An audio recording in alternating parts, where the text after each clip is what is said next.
Hello everyone, मेरा नाम निष्ठा बंसल है। मैं एक फाइनल ईयर एमबीबीएस स्टूडेंट ਹਾਂ इन ਭੋਪਾਲ 'ਚ। मैंने अपना नीट 2020 ਚ ਦਿੱਤਾ ਸੀਗਾ ਤੇ ਮੇਰਾ ਰੈਂਕ 484 ਸੀਗਾ ਤੇ ਮੇਰੇ ਮਾਰਕ 683 ਸੀਗਾ। ਲਾਸਟ ਟਾਈਮ ਆਪਾਂ ਨੇ ਸੈਕੰਡ ਲੈਕਚਰ ਆਫ ਬਾਇਓਮੋਲੀਕਿਊਲਸ ਕੀਤਾ ਸੀਗਾ, ਜਿਹਦੇ ਅੰਦਰ ਆਪਾਂ ਨੇ ਬੇਸਿਕਸ ਆਫ ਪੋਲੀਸੈਕਰਾइड्स ਐਂਡ ਮੋਨੋਸੈਕਰਾइड्स ਕਵਰ ਕੀਤੇ ਸੀ, ਫਿਰ ਪ੍ਰੋਟੀਨਸ ਦੇ ਸਟਰਕਚਰ ਨੂੰ ਕਵਰ ਕੀਤਾ ਸੀਗਾ ਡਿਟੇਲਸ ਤੇ ਉਸ ਤੋਂ ਬਾਅਦ ਆਪਾਂ ਨੇ ਐਂਜ਼ਾਈਮਸ ਦੇ ਬਾਰੇ ਡਿਸਕਸ ਕੀਤਾ ਸੀਗਾ। ਉਸੇ ਨੂੰ ਅੱਗੇ ਕੰਟੀਨਿਊ ਕਰਦੇ ਹੋਏ ਆਪਾਂ ਨੇ last time nature of enzymatic action ਤੇ ਖਤਮ ਕੀਤਾ ਸੀਗਾ। ਹੁਣ ਆਪਾਂ ਅੱਜ ਪੜਾਂਗੇ factors affecting enzyme activity.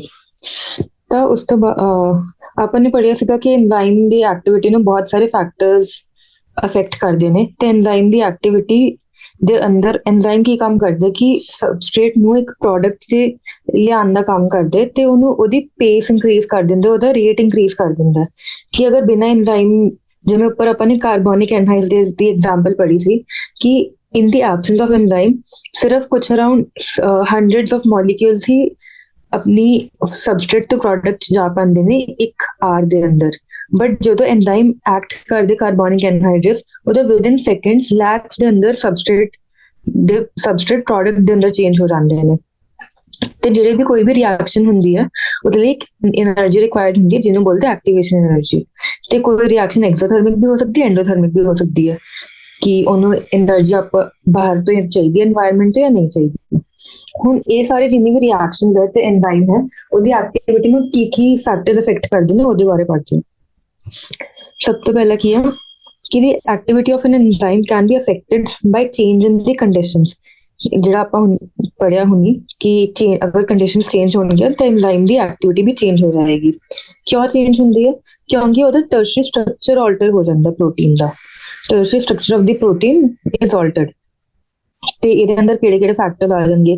Temperature, pH, change in substrate concentration, binding of specific chemicals that regulate its activity. ਇਹ ਜਿੰਨੇ ਵੀ ਫੈਕਟਰਸ ਹੈ ਇਹ ਸਾਰੇ ਐਂਜ਼ਾਈਮ ਦੀ ਐਕਟੀਵਿਟੀ ਨੂੰ ਅਫੈਕਟ ਕਰਦੇ ਨੇ। ਕਿਉਂ? ਕਿਉਂਕਿ ਉਹਦਾ ਟਰਸ਼ਰੀ ਸਟਰਕਚਰ ਚੇਂਜ ਹੋ ਜਾਂਦਾ ਪ੍ਰੋਟੀਨ ਦਾ। ਆਪਾਂ ਨੇ ਪੜ੍ਹਿਆ ਸੀ ਕਿ ਜਿਹੜਾ ਟਰਸ਼ਰੀ ਸਟਰਕਚਰ ਆਫ ਪ੍ਰੋਟੀਨ ਹੈ ਉਹ ਬਾਇਓਲੋਜੀਕਲੀ ਐਕਟਿਵ ਸਟਰਕਚਰ ਹੁੰਦਾ। ਉਹਦੇ ਅੰਦਰ ਕੁਝ ਐਕਟਿਵ ਪਾਕੇਟਸ ਬਣ ਜਾਂਦੇ ਨੇ ਜਿੱਥੇ ਜਾ ਕੇ ਸਬਸਟ੍ਰੇਟ ਅਟੈਚ ਹੋ ਸਕਦਾ। ਜੇ ਉਹ ਸਟਰਕਚਰ ਹੀ ਆਲਟਰ ਹੋ ਗਿਆ ਤਾਂ ਉਹਦੇ ਕਰਕੇ ਐਂਜ਼ਾਈਮ ਦੀ ਐਕਟੀਵਿਟੀ ਵੀ ਚੇਂਜ ਹੋ ਜਾਏਗੀ, ਉਹਨੂੰ ਵੀ ਅਫੈਕਟ ਹੋਏਗਾ। ਸਭ ਤੋਂ ਪਹਿਲਾਂ ਫੈਕਟਰ ਪੜਾਂਗੇ ਟੈਂਪਰੇਚਰ ਤੇ ਉਸ ਤੋਂ ਬਾਅਦ ਪੀਐਚ। ਜਿਹੜਾ ਟੈਂਪਰੇਚਰ ਤੇ ਪੀਐਚ ਹੈ, ਜਿਹੜਾ ਇੱਕ ਐਂਜ਼ਾਈਮ ਹੁੰਦਾ ਉਹ ਇੱਕ ਨੈਰੋ ਰੇਂਜ ਆਫ ਟੈਂਪਰੇਚਰ ਤੇ ਪੀਐਚ ਤੇ ਮੋਸਟ ਇਫੈਕਟਿਵ ਹੁੰਦਾ, ਸਭ ਤੋਂ ਜ਼ਿਆਦਾ ਕੰਮ ਕਰ ਪਾਉਂਦਾ। ਤਾਂ each enzyme shows its highest activity at a particular temperature and pH called the optimum temperature and optimum pH. ਉਸਦੇ ਨੀਚੇ ਤੇ ਉਸਦੇ ਉੱਤੇ ਉਹਦੀ ਵੈਲਿਊ, ਐਂਜ਼ਾਈਮੈਟਿਕ ਐਕਟੀਵਿਟੀ ਦੀ ਵੈਲਿਊ ਉਹਦੇ ਅਗਰ ਟੈਂਪਰੇਚਰ ਪੀਐਚ ਇੰਕਰੀਜ਼ ਹੋਏਗਾ ਤਾਂ ਵੀ ਘੱਟ ਹੋ ਜਾਏਗੀ, ਜੇ ਘੱਟ ਹੋਏਗਾ ਤਾਂ ਵੀ ਘੱਟ ਹੋ ਜਾਏਗੀ। The activity declines both below and above the optimum value. The low temperature preserves the enzyme in a temporarily inactive state, whereas the high temperature destroys the enzymatic activity because the proteins are denatured by heat. ਜਿਵੇਂ ਕਿ ਪੜ੍ਹਿਆ ਕਿ ਦੋਨੋਂ ਉੱਪਰ ਜਾਣ ਤੇ ਨੀਚੇ ਜਾਣ ਤੇ ਉਹਦੀ ਐਂਜ਼ਾਈਮ ਦੀ ਐਕਟੀਵਿਟੀ ਘੱਟ ਹੋ ਜਾਏਗੀ। ਹੁਣ ਇਹਦਾ ਕੀ ਰੀਜ਼ਨਿੰਗ ਹੈ ਕਿ ਜਦੋਂ ਟੈਂਪਰੇਚਰ ਘੱਟ ਹੋਏਗਾ, ਅਗਰ ਟੈਂਪਰੇਚਰ ਘੱਟ ਹੋ ਗਿਆ ਤੇ ਟੈਂਪਰੇਰੀਲੀ ਇਨਐਕਟਿਵ ਸਟੇਟ ਚ ਚਲਾ ਜਾਏਗਾ ਐਂਜ਼ਾਈਮ, ਤਾਂ ਕਰਕੇ ਉਹਦੀ ਐਕਟੀਵਿਟੀ ਘੱਟ ਹੋ ਜਾਏਗੀ। ਤੇ ਹਾਈ ਟੈਂਪਰੇਚਰਸ ਤੇ ਕੀ ਹੋਏਗਾ ਕਿ ਪ੍ਰੋਟੀਨ ਡੀਨੈਚੁਰੇਟ ਹੋ ਜਾਂਦੇ, ਪ੍ਰੋਟੀਨ ਦਾ ਸਟਰਕਚਰ ਚੇਂਜ ਹੋਣ ਲੱਗ ਜਾਂਦਾ ਤੇ ਟੁੱਟਣ ਲੱਗ ਜਾਂਦਾ, ਤਾਂ ਕਰਕੇ ਉਹਨੂੰ ਡੀਨੇਚਰਿੰਗ ਬੋਲਦੇ ਆ। ਉਹ ਹੀਟ ਦੀ ਪ੍ਰੈਜ਼ੈਂਸ ਹੁੰਦੀ ਜਦੋਂ ਕਿ ਟੈਂਪਰੇਚਰ ਇੰਕਰੀਜ਼ ਹੋ ਜਾਏਗਾ, ਤਾਂ ਕਰਕੇ ਐਂਜ਼ਾਈਮੈਟਿਕ ਐਕਟੀਵਿਟੀ ਘੱਟ ਹੋ ਜਾਂਦੀ ਹੈ। ਹੁਣ ਆਏਗਾ ਕੰਸੈਂਟ੍ਰੇਸ਼ਨ ਆਫ ਸਬਸਟ੍ਰੇਟ। ਜਦੋਂ ਇੰਕਰੀਜ਼ ਇਨ ਕੰਸੈਂਟ੍ਰੇਸ਼ਨ ਆਫ ਸਬਸਟ੍ਰੇਟ ਹੁੰਦਾ ਤਾਂ ਜਿਹੜੀ ਐਂਜ਼ਾਈਮੈਟਿਕ ਵੈਲੋਸਿਟੀ ਹੈ ਉਹ ਪਹਿਲਾਂ ਤਾਂ ਇੰਕਰੀਜ਼ ਕਰਦੀ ਹੈ, ਠੀਕ ਹੈ, ਇੰਕਰੀਜ਼ਸ ਐਟ ਫਰਸਟ। ਤੇ ਉਸ ਤੋਂ ਬਾਅਦ ਜਿਹੜਾ ਰਿਐਕਸ਼ਨ ਹੈ ਅਲਟੀਮੇਟਲੀ ਇੱਕ ਮੈਕਸਿਮਮ ਵੈਲੋਸਿਟੀ ਕਰ ਲੈਂਦਾ ਕਿ ਇਸ ਤੋਂ ਜ਼ਿਆਦਾ ਉਹਦੀ ਵੈਲੋਸਿਟੀ ਇੰਕਰੀਜ਼ ਨਹੀਂ ਹੋ ਸਕਦੀ, ਇਸ ਤੋਂ ਜ਼ਿਆਦਾ ਉਹਦਾ ਰੇਟ ਇੰਕਰੀਜ਼ ਨਹੀਂ ਹੋ ਸਕਦਾ। ਦਿਸ ਇਜ਼ ਬਿਕੋਜ਼ ਇਹ ਹੁੰਦਾ ਕਿਉਂ ਹੈ ਹੁਣ ਕਿ ਉਹਨੇ ਲਿਖਿਆ ਕੀ ਹੈ ਕਿ ਇਸ ਤੋਂ ਬਾਅਦ ਇੱਕ ਮੈਕਸਿਮਮ ਵੈਲੋਸਿਟੀ ਜਿਹਨੂੰ ਵੀ ਮੈਕਸ ਬੋਲਦੇ ਨੇ ਉਹ ਅਟੇਨ ਹੋ ਜਾਂਦੀ ਹੈ ਤੇ ਇਸ ਤੋਂ ਉੱਤੇ ਵੈਲੋਸਿਟੀ ਨਹੀਂ ਇੰਕਰੀਜ਼ ਹੁੰਦੀ ਹੈ ਕਿਸੇ ਵੀ ਰਿਐਕਸ਼ਨ ਦੀ, ਚਾਹੇ ਸਬਸਟ੍ਰੇਟ ਦੀ ਕੰਸੈਂਟ੍ਰੇਸ਼ਨ ਆਪਾਂ ਇੰਕਰੀਜ਼ ਵੀ ਕਰ ਦਈਏ। ਇਹ ਕਿਉਂ ਹੁੰਦਾ? ਕਿਉਂਕਿ ਐਂਜ਼ਾਈਮ ਦੇ ਨੰਬਰ ਆਫ ਮੋਲੀਕਿਊਲਸ ਤਾਂ ਲਿਮਿਟਡ ਨੇ, ਤਾਂ ਜਿੰਨੀ ਵੀ ਐਕਟਿਵ ਪਾਕੇਟਸ ਹੈ ਉਹਨਾਂ ਸਭ ਤੇ ਜਾ ਕੇ ਐਂਜ਼ਾਈਮ ਸਬਸਟ੍ਰੇਟ ਬਾਈਂਡ ਹੋ ਜਾਏਗਾ ਤੇ ਉਸ ਤੋਂ ਬਾਅਦ ਕੋਈ ਫ੍ਰੀ ਐਕਟਿਵ ਪਾਕਟ ਜਾਂ ਐਕਟਿਵ ਸਾਈਟ ਹੀ ਨਹੀਂ ਅਵੇਲੇਬਲ ਰਹੇਗੀ। ਤਾਂ ਕਰਕੇ ਅਗਰ ਆਪਾਂ ਸਬਸਟ੍ਰੇਟ ਕੰਸੈਂਟ੍ਰੇਸ਼ਨ ਇੰਕਰੀਜ਼ ਵੀ ਕਰਤੀ ਤਾਂ ਅਗਲੇ ਬਟ ਕੋਈ ਐਕਟਿਵ ਪਾਕਟ ਜਾਂ ਸਾਈਟ ਤਾਂ ਹੈ ਹੀ ਨਹੀਂ ਜਿੱਥੇ ਜਾ ਕੇ ਉਹ ਬਾਈਂਡ ਕਰ ਸਕਦੇ ਤੇ ਰਿਐਕਸ਼ਨ ਅੱਗੇ ਪ੍ਰੋਸੀਡ ਹੋ ਸਕਦੀ ਹੈ, ਫਾਰਵਰਡ ਡਾਇਰੈਕਸ਼ਨ 'ਚ ਜਾ ਸਕਦੀ ਹੈ।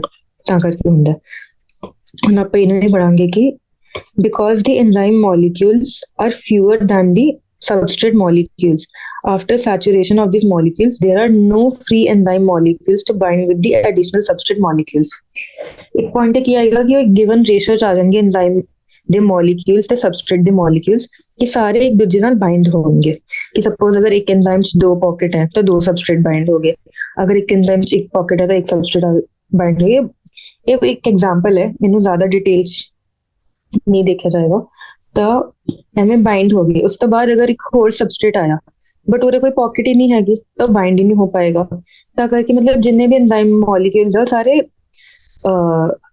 सारे की उन्हें सब नाल ऑलरेडी सबस्ट्रेट बाइंड हो, सारे ऑलरेडी प्रीऑक्यूपाइड है। ਤਾਂ ਕਰਕੇ ਅਗਰ ਕੋਈ ਵੀ ਹੋਰ ਸਬਸਟ੍ਰੇਟ ਦੀ ਕੰਸੈਂਟ੍ਰੇਸ਼ਨ ਇੰਕਰੀਜ਼ ਹੋਏ, ਕੋਈ ਵੀ ਐਡੀਸ਼ਨਲ ਸਬਸਟ੍ਰੇਟ ਆਪਾਂ ਪਾਈਏ ਤਾਂ due to non unavailability of free enzymatic molecules, the rate of the reaction cannot increase more further. उसके बाद आएगा कि the activity of enzyme is also sensitive to the presence of certain chemicals that bind to the enzyme. ਹੁਣ ਕੁਝ chemicals ਹੈ ਜਿਹਦੇ ਕਰਕੇ enzyme ਦੀ activity ਵੀ affect ਹੁੰਦੀ ਹੈ ਤੇ ਉਹਨਾਂ ਦੇ ਬਾਰੇ ਦੇਖਦੇ ਹਾਂ। ਉਸ ਤੋਂ ਪਹਿਲਾਂ ਕੁਝ ਗ੍ਰਾਫਸ ਦਿੱਤੇ ਨੇ ਡਾਇਗਰਾਮ ਚ ਫਿਗਰ ਦੇ ਅੰਦਰ। ਇਹ ਜਿਹੜਾ ਪਹਿਲਾ ਗ੍ਰਾਫ ਉਹ ਆਪਾਂ ਦੇਖ ਰਹੇ ਕਿ ਇੱਕ pH ਲੈਵਲ ਤੇ enzyme ਦੀ ਐਕਟੀਵਿਟੀ ਮੈਕਸਿਮਮ ਹੈ ਤੇ ਇਹ pH ਨੂੰ ਕੀ ਬੋਲਾਂਗੇ ਆਪਾਂ, optimum pH। optimum pH ਤੇ ਸੇਮ ਟੈਂਪਰੇਚਰ ਨਾਲ ਕਿ ਇੱਕ ਟੈਂਪਰੇਚਰ ਦੀ ਇੱਕ ਟੈਂਪਰੇਚਰ ਤੇ ਉਹਦੀ ਮੈਕਸਿਮਮ ਹੈ ਐਕਟੀਵਿਟੀ ਤਾਂ ਉਹਨੂੰ ਬੋਲਾਂਗੇ optimum ਟੈਂਪਰੇਚਰ। ਹੁਣ ਆਏਗਾ ਸਬਸਟ੍ਰੇਟ ਦੇ ਕੰਟੈਂਟ Km ਹੁੰਦੀ ਹੈ ਉਹ ਵਾਲੀ ਸਬਸਟ੍ਰੇਟ ਦੀ ਕੰਸੈਂਟ੍ਰੇਸ਼ਨ ਜਿਹਤੇ velocity of reaction half of maximum ਹੁੰਦੀ ਹੈ। ਹਾਫ ਆਫ ਮੈਕਸਿਮਮ ਜਿਹਤੇ Vmax 2 ਹੈਗਾ ਵੈਲੋਸਿਟੀ ਆਫ ਰਿਐਕਸ਼ਨ, ਉੱਥੇ ਐਂਜ਼ਾਈਮ ਦੀ ਕੰਸੈਂਟ੍ਰੇਸ਼ਨ ਨੂੰ Km ਬੋਲਦੇ ਨੇ, ਜਿਹਨੂੰ ਇੱਕ ਮਾਈਕਲਿਸ ਕਾਂਸਟੈਂਟ ਵੀ ਬੋਲਦੇ ਨੇ। ਠੀਕ ਹੈ, ਇੱਕ ਵਾਰ ਇਹ ਧਿਆਨ ਨਾਲ ਪੜ੍ਹ ਲੈਣਾ, ਕੈਮਿਸਟਰੀ ਦੇ ਅੰਦਰ ਬਹੁਤ ਡਿਟੇਲਸ ਦਿੱਤਾ ਹੋਇਆ ਤਾਂ ਉੱਥੇ ਕੈਮੀਕਲ ਕਾਈਨੈਟਿਕਸ ਦੇ ਅੰਦਰ। ਉਸ ਤੋਂ ਬਾਅਦ ਫਿਰ ਸਬਸਟ੍ਰੇਟ ਦੀ ਕੰਸੈਂਟ੍ਰੇਸ਼ਨ ਹੁਣ ਆਪਾਂ ਇਸ ਤਰਫ ਇੰਕਰੀਜ਼ ਕਰ ਰਹੇ ਹਾਂ ਤਾਂ ਹੌਲੀ ਹੌਲੀ ਉਹਦੀ ਵੈਲੋਸਿਟੀ ਇੰਕਰੀਜ਼ ਹੋ ਰਹੀ ਹੈ ਬਟ ਇੱਕ ਪੁਆਇੰਟ ਤੇ ਜਾ ਕੇ ਉਹ ਇੱਕ ਸੈਚੂਰੇਸ਼ਨ ਲੈਵਲ ਤੇ ਆ ਜਾਏਗੀ ਕਿ ਫਰਦਰ ਇੰਕਰੀਜ਼ ਨਹੀਂ ਹੋ ਸਕਦੀ ਉਹਦੀ ਵੈਲੋਸਿਟੀ, ਤਾਂ ਉਹਨੂੰ ਬੋਲਾਂਗੇ Vmax ਆ ਗਿਆ, ਵੈਲੋਸਿਟੀ ਮੈਕਸਿਮਮ ਹੋ ਗਈ ਹੈ। ਤੇ ਇਸ ਤੋਂ ਬਾਅਦ ਅਗਰ ਆਪਾਂ ਸਬਸਟ੍ਰੇਟ ਕੰਸੈਂਟ੍ਰੇਸ਼ਨ ਹੋਰ ਵੀ ਇੰਕਰੀਜ਼ ਕਰਾਂਗੇ ਬਟ ਵੈਲੋਸਿਟੀ ਮਤਲਬ ਰੇਟ ਆਫ ਰਿਐਕਸ਼ਨ ਸੇਮ ਹੀ ਰਹੇਗਾ। No free bind. ਉਸ ਤੋਂ ਬਾਅਦ ਆ ਜਾਏਗੀ when the binding of the chemical shuts off the enzymatic activity, the process is called inhibition and the chemical is called inhibitor. अगर कोई chemical ने enzymatic activity बंद करती, shuts off the enzymatic activity, तो उन्हें inhibitor बोला जाएगा। When the inhibitor closely resembles the substrate in its molecular structure and inhibits the activity of the enzyme, it is known as competitive inhibitor. Competitive inhibitor ਦਾ ਕੀ ਮਤਲਬ ਹੈ ਕਿ ਜਿਹੜਾ ਇਨਹਿਬਿਟਰ ਹੈ, ਇਨਹਿਬਿਟਰ ਮਤਲਬ ਜਿਹੜਾ ਐਂਜ਼ਾਈਮੈਟਿਕ ਐਕਟੀਵਿਟੀ ਨੂੰ ਬੰਦ ਕਰ ਰਿਹਾ ਉਹਦਾ ਸਟਰਕਚਰ ਤੇ ਐਂਜ਼ਾਈਮ ਦਾ ਸਟਰਕਚਰ ਆਲਮੋਸਟ ਸਿਮਿਲਰ ਹੋਣ ਤਾਂ ਕਰਕੇ ਕੰਪੀਟੀਟਿਵ ਇਨਹਿਬਿਟਰ ਹੋਏਗਾ। ਇਹਨੂੰ ਕੰਪੀਟੀਟਿਵ ਕਿਉਂ ਬੋਲਿਆ ਗਿਆ ਕਿ ਸਪੋਜ਼ ਇਹ ਇੱਕ ਐਂਜ਼ਾਈਮ ਹੈ ਤੇ ਦੂਜਾ ਇਹ ਇੱਕ ਐਂਜ਼ਾਈਮ ਹੈ, ਠੀਕ ਹੈ, ਤੇ ਹੁਣ ਇਹਨਾਂ ਦੀ ਐਕਟਿਵ ਪਾਕਟ ਦੀ ਸਟਰਕਚਰ ਤੇ ਥੋੜਾ ਓਵਰਆਲ ਸਟਰਕਚਰ ਸਿਮਿਲਰ ਬੋਲ ਸਕਦੇ ਹਾਂ ਤੇ ਇਹ ਸਬਸਟ੍ਰੇਟ ਹੈ। ਹੁਣ ਸਬਸਟ੍ਰੇਟ ਤਾਂ ਦੋਨੋਂ ਨਾਲ ਬਾਈਂਡ ਕਰੇਗਾ, ਇਹਦੇ ਨਾਲ ਵੀ ਬਾਈਂਡ ਕਰ ਸਕਦੀ ਹੈ, ਇਹਦੇ ਨਾਲ ਵੀ ਬਾਈਂਡ ਕਰ ਸਕਦਾ। ਹੁਣ ਉਸ ਤੋਂ ਬਾਅਦ ਕੀ ਹੋਏਗਾ ਕਿ ਸਪੋਜ਼ ਪਹਿਲਾਂ ਤਾਂ ਅਗਰ ਦੋਨਾਂ ਨਾਲ ਬਾਈਂਡ ਕਰੇਗਾ ਸਬਸਟ੍ਰੇਟ ਜਿੰਨੇ ਵੀ ਹੋਣਗੇ ਬਟ ਹੁਣ ਕੀ ਹੈ ਕਿ ਆਪਾਂ ਨੇ ਇਨਹਿਬਿਟਰ ਦੀ ਕੰਸੈਂਟ੍ਰੇਸ਼ਨ ਇੰਕਰੀਜ਼ ਕਰਤੀ ਤਾਂ ਜ਼ਿਆਦਾ ਫ੍ਰੀ ਅਵੇਲੇਬਲ ਇਨਹਿਬਿਟਰ ਹੋਣਗੇ ਰਾਦਰ ਦੈਨ ਦੀ ਐਂਜ਼ਾਈਮ। ਲੇਬਲ ਕਰ ਦਿੰਦੇ ਇੱਕ ਵਾਰ ਇਨਹਿਬਿਟਰ, ਇਹਦੀ ਕੰਸੈਂਟ੍ਰੇਸ਼ਨ ਇੰਕਰੀਜ਼ ਕਰਦੀ ਤਾਂ ਜ਼ਿਆਦਾ ਸਬਸਟ੍ਰੇਟ ਇਨਹਿਬਿਟਰ ਨਾਲ ਬਾਈਂਡ ਕਰੇਗਾ ਰਾਦਰ ਦੈਨ ਐਂਜ਼ਾਈਮ ਨਾਲ, ਤਾਂ ਐਂਜ਼ਾਈਮੈਟਿਕ ਐਕਟੀਵਿਟੀ ਘੱਟ ਹੋ ਜਾਏਗੀ। ਤਾਂ ਇਹ ਉਹ ਐਗਜ਼ਾਮਪਲ ਹੈ ਜਦੋਂ ਆਪਾਂ ਸਬਸਟ੍ਰੇਟ ਦੀ ਕੰਸੈਂਟ੍ਰੇਸ਼ਨ ਨਾਲ ਰੇਟ ਆਫ ਰਿਐਕਸ਼ਨ ਨੂੰ ਆਲਟਰ ਕਰ ਸਕਦੇ ਆ, ਚੇਂਜ ਕਰ ਸਕਦੇ ਆ। ਅਗਰ ਇਨਹਿਬਿਟਰ ਦੀ ਕੰਸੈਂਟ੍ਰੇਸ਼ਨ ਇੰਕਰੀਜ਼ ਕੀਤੀ ਤਾਂ ਰਿਐਕਸ਼ਨ ਫਾਰਵਰਡ ਡਾਇਰੈਕਸ਼ਨ 'ਚ ਨਹੀਂ ਜਾਏਗੀ, ਬਟ ਅਗਰ ਆਪਾਂ ਨੇ ਐਂਜ਼ਾਈਮ ਦੀ ਕੰਸੈਂਟ੍ਰੇਸ਼ਨ ਹੋਰ ਵੀ ਇੰਕਰੀਜ਼ ਕਰ ਦੀ ਇਨਹਿਬਿਟਰ ਤੋਂ ਜ਼ਿਆਦਾ, ਕਿਉਂਕਿ ਫ੍ਰੀ ਐਂਜ਼ਾਈਮ ਬਹੁਤ ਜ਼ਿਆਦਾ ਅਵੇਲੇਬਲ ਹੈ, ਤਾਂ ਉਹ ਫਿਰ ਤੋਂ ਫਾਰਵਰਡ ਡਾਇਰੈਕਸ਼ਨ 'ਚ ਜਾਏਗਾ ਤੇ Vmax ਅਟੇਨ ਹੋ ਸਕਦਾ ਹੈ। ਤੇ ਇਹਦਾ ਕੁਝ ਗ੍ਰਾਫ ਇਸ ਤਰ੍ਹਾਂ ਆਉਂਦਾ ਕਿ ਜਿਵੇਂ ਆ ਨਾਰਮਲ ਗ੍ਰਾਫ ਹੈ ਕਿ ਉਰੇ ਹਾਫ ਆਫ ਮੈਕਸਿਮਮ ਹੈ ਤੇ ਉਰੇ ਮੈਕਸਿਮਮ ਜਾ ਰਹੀ ਹੈ, ਬਟ ਉਰੇ ਕੀ ਹੋਏਗਾ ਕਿ ਆਪਾਂ ਇਹ ਕਲਰ ਨਾਲ ਬਣਾ ਦਿੰਦੇ ਹਾਂ ਕਿ ਜਦੋਂ ਹਾਫ ਆਫ ਮੈਕਸਿਮਮ ਵੈਲੋਸਿਟੀ ਹੈ ਉਹ ਇੱਕ ਜ਼ਿਆਦਾ ਸਬਸਟ੍ਰੇਟ ਕੰਸੈਂਟ੍ਰੇਸ਼ਨ ਤੇ ਅਚੀਵ ਹੋਏਗੀ, ਕਿ ਹੁਣ ਇਹ ਰਾਦਰ ਦੈਨ ਜਦੋਂ KMA ਸੀਗਾ, ਹੁਣ ਜ਼ਿਆਦਾ ਸਬਸਟ੍ਰੇਟ ਕੰਸੈਂਟ੍ਰੇਸ਼ਨ ਤੇ half of maximum velocity achieve ਹੋਏਗੀ। ਇਹ ਹੁੰਦਾ ਕੰਪੀਟੀਟਿਵ ਇਨਹਿਬਿਸ਼ਨ ਸਬਸਟ੍ਰੇਟ ਰੇਟ।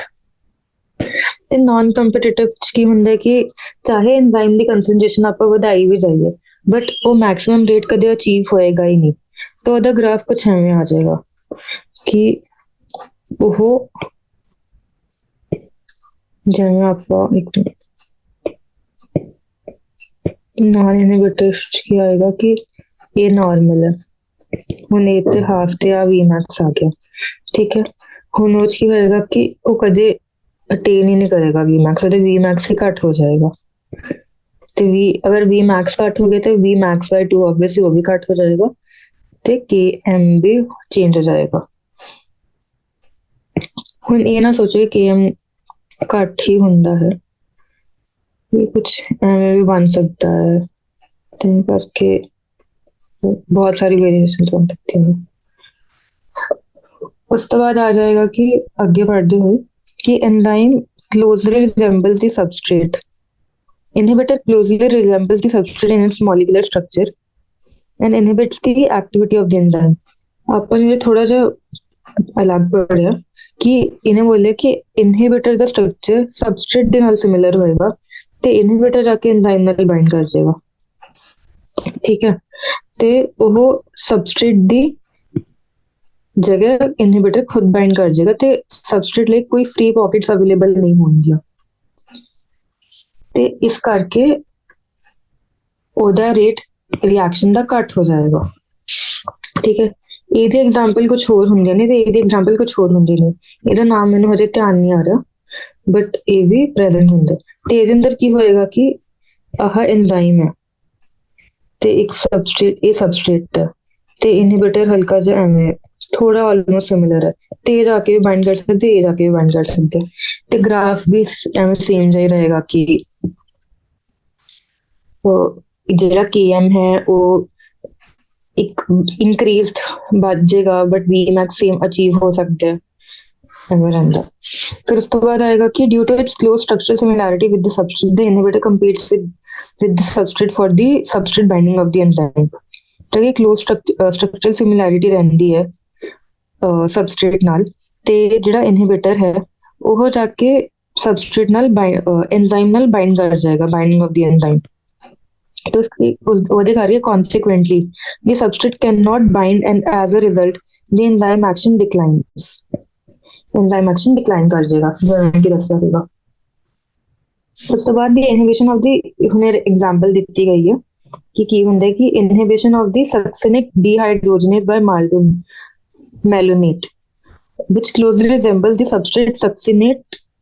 substrate की है succinate।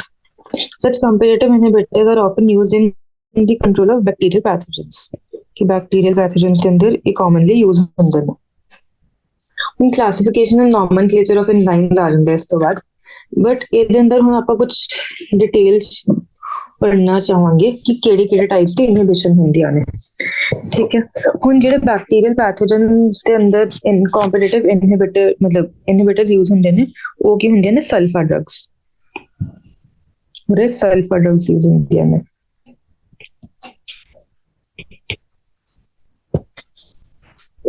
ਹੁਣ ਆਪਾਂ ਨੇ ਇੱਕ ਤਾਂ ਸਭ ਤੋਂ ਪਹਿਲਾਂ ਕੰਪੀਟੀਟਿਵ ਇਨਹਿਬਿਸ਼ਨ ਪੜਿਆ, ਹੁਣ ਆਪਾਂ ਦੂਜੇ ਨੰਬਰ ਤੇ ਪੜਾਂਗੇ ਨਾਨ ਕੰਪੀਟੀਟਿਵ ਇਨਹਿਬਿਸ਼ਨ, ਠੀਕ ਹੈ।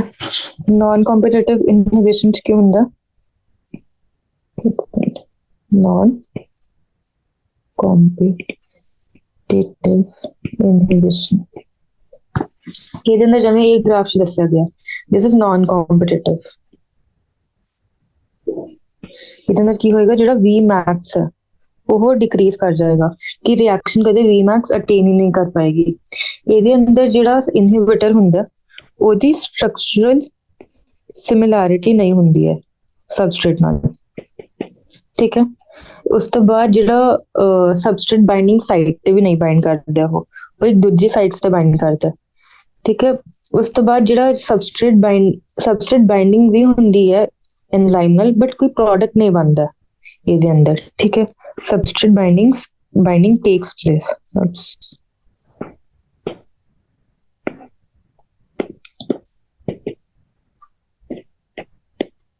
बाइंडिंग होएगी but no product form, no product, capital P for product. उस तो बाद की एग्जाम्पल की होएगी, ਇਹਦੀ एग्जाम्पल आ गई, साइनाइड इनहिबिट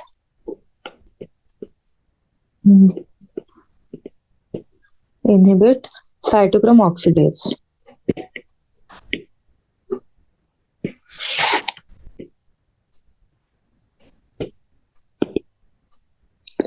ठीक है, इस तो बाद तीजी तरह की इनहिबिशन की पढ़ांगे आप, एलोस्टेरिक इनहिबिशन। ये ध्यान रखना हो रहा है कि कॉम्पिटिटिव अपन की पढ़ी कि इनहिबिटर ते सबस्ट्रेट दी सिमिलैरिटी हुंदी है, इनहिबिटर ते एंजाइम दी नहीं, ठीक है। कि उस करके एंजाइम ले both inhibitor and substrate compete, ते अगर आप इनहिबिटर दी कंसंट्रेशन इंक्रीज करांगे तो रेट ऑफ रिएक्शन घट हो जाएगा, बट अगर आप सबस्ट्रेट दी कंसंट्रेशन कॉन्स्टेंटली इंक्रीज करते जावांगे तो एक पॉइंट आएगा जब इनहिबिटर दी कंसंट्रेशन तो ज्यादा हो जाएगा, तो जेह्ड़ा रिएक्शन है ओदा रेट इंक्रीज हो जाएगा, तो फॉरवर्ड डायरेक्शन ज्यादा जानी शुरू हो जाएगी। तो एक पॉइंट आएगा जो वी मैक्स बाय 2 भी अचीव कर जाएगी तो वी मैक्स भी अचीव कर जाएगी, ठीक है। तो उन्होंने बोलेंगे कॉम्पिटिटिव, जिवें कि ए ग्राफ अपन देखिए। उस तो बाद आएगा एलोस्टेरिक मॉड्यूलेशन या फिर फीडबैक इनहिबिशन। तीजा की हुंदा है एलोस्टेरिक मॉड्यूलेशन या फिर फीडबैक इनहिबिशन, ठीक है। ਇਹਦੇ ਅੰਦਰ ਕੀ ਹੁੰਦਾ ਕਿ ਜਿਹੜਾ ਇਨਹਿਬਿਸ਼ਨ ਹੁੰਦਾ, it is caused by the end product of the enzyme catalysed in the end product of the enzyme catalysed reaction. ਤੇ ਇਹਦੇ ਅੰਦਰ ਫॉर ਐਗਜ਼ਾਮਪਲ ਜਿਵੇਂ ਗਲੂਕੋਜ਼ ਆਪਾਂ ਦੇਖਦੇ ਹਾਂ, ਜਦੋਂ ਗਲੂਕੋਜ਼ 6 ਫਾਸਫੇਟ ਦੇ ਅੰਦਰ ਚੇਂਜ ਹੁੰਦਾ, ਇੱਕ ਮਿੰਟ ਮੈਂ ਲਿਖ ਦਿੰਦੀ ਹਾਂ ਕਿ the reaction is inhibited by inhibition reaction is inhibited by the end product of the reaction, ठीक है। ਇਹਦੇ ਅੰਦਰ एग्जांपल की आ जाएगी, ਜਦੋਂ ग्लूकोज है घट पेगी,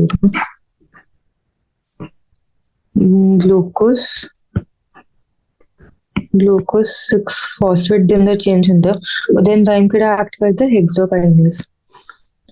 ਇਹ ਰਿਐਕਸ਼ਨ ਕਿਹਦੇ ਕਿਹੜੇ ਪ੍ਰੋਸੈਸ ਦੀ ਪਾਰਟ ਹੈ, ਇਹ ਰਿਐਕਸ਼ਨ ਗਲਾਈਕੋਲਿਸਿਸ ਮੈਟਾਬੋਲਿਕ ਪਾਥਵੇ ਦਾ ਪਾਰਟ ਹੈ, ਜਦੋਂ ਗਲੂਕੋਜ਼ ਦਾ ਬ੍ਰੇਕਡਾਊਨ ਹੁੰਦਾ ਫॉर ਯੀਲਡਿੰਗ ਆਫ એનર્ਜੀ, ਜਦ ਆਪਾਂ ਰੈਸਪੀਰੇਸ਼ਨ ਦੇ ਅੰਦਰ ਪੜ੍ਹਦੇ ਹਾਂ।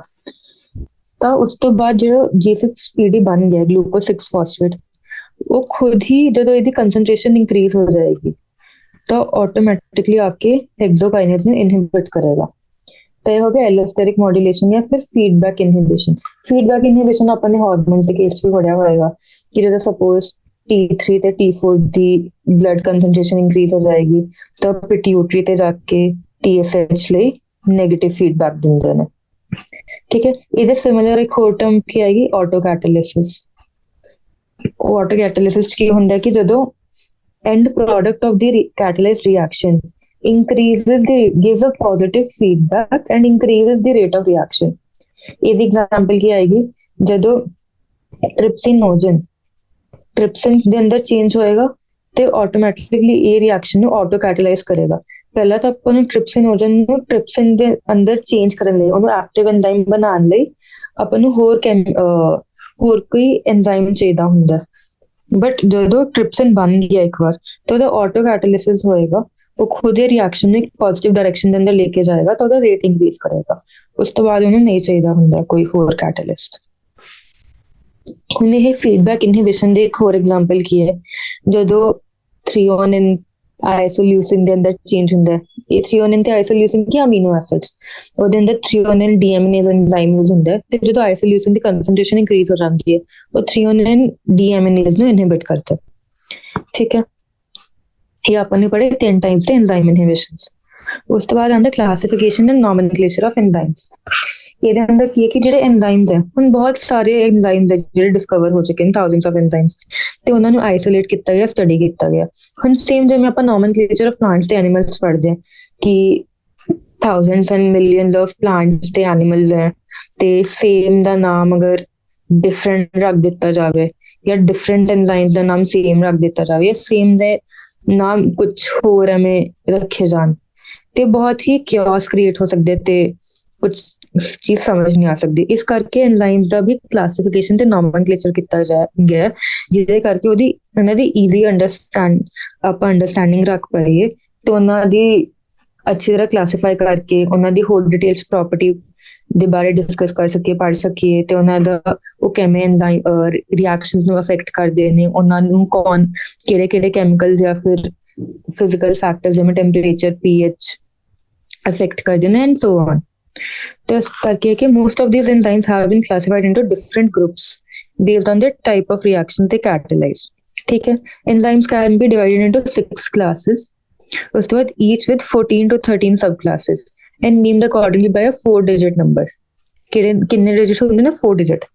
ਹੁਣ ਇਸ ਤੋਂ ਪਹਿਲਾਂ ਮੈਂ ਆਪਾਂ ਡਿਟੇਲਸ ਜਾਈਏ ਕਲਾਸਿਸ ਦੇ ਅੰਦਰ ਕੁਝ ਹੋਰ ਮੈਂ ਤੁਹਾਨੂੰ ਦੱਸਣਾ ਚਾਹਾਂਗੀ ਕਿ ਜਿਹੜਾ ਐਂਜ਼ਾਈਮ ਹੁੰਦਾ ਨਾ ਉਹਦਾ ਨੰਬਰਿੰਗ ਹੀ ਹੁੰਦੀ ਹੈ, ਈਸੀ ਕੋਡ ਨੰਬਰ ਦਿੱਤਾ ਜਾਂਦਾ ਉਹਨਾਂ ਨੂੰ। ਜਿਹੜਾ 4 ਡਿਜਿਟ ਕੋਡ ਦੇ ਬਾਰੇ ਗੱਲ ਕੀਤੀ ਗਈ ਹੈ ਉਹਨੂੰ ਈਸੀ ਕੋਡ ਨੰਬਰ ਬੋਲਿਆ ਜਾਂਦਾ ਤੇ ਇਹਦੀ ਫੁੱਲ ਫਾਰਮ ਕੀ ਹੈ? ਐਂਜ਼ਾਈਮ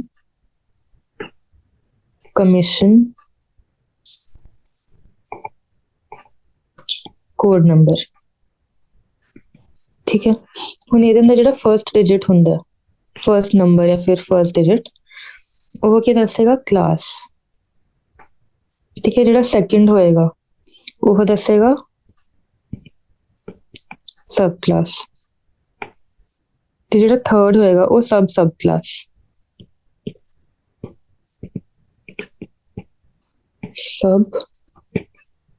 ਸਬ ਕਲਾਸ।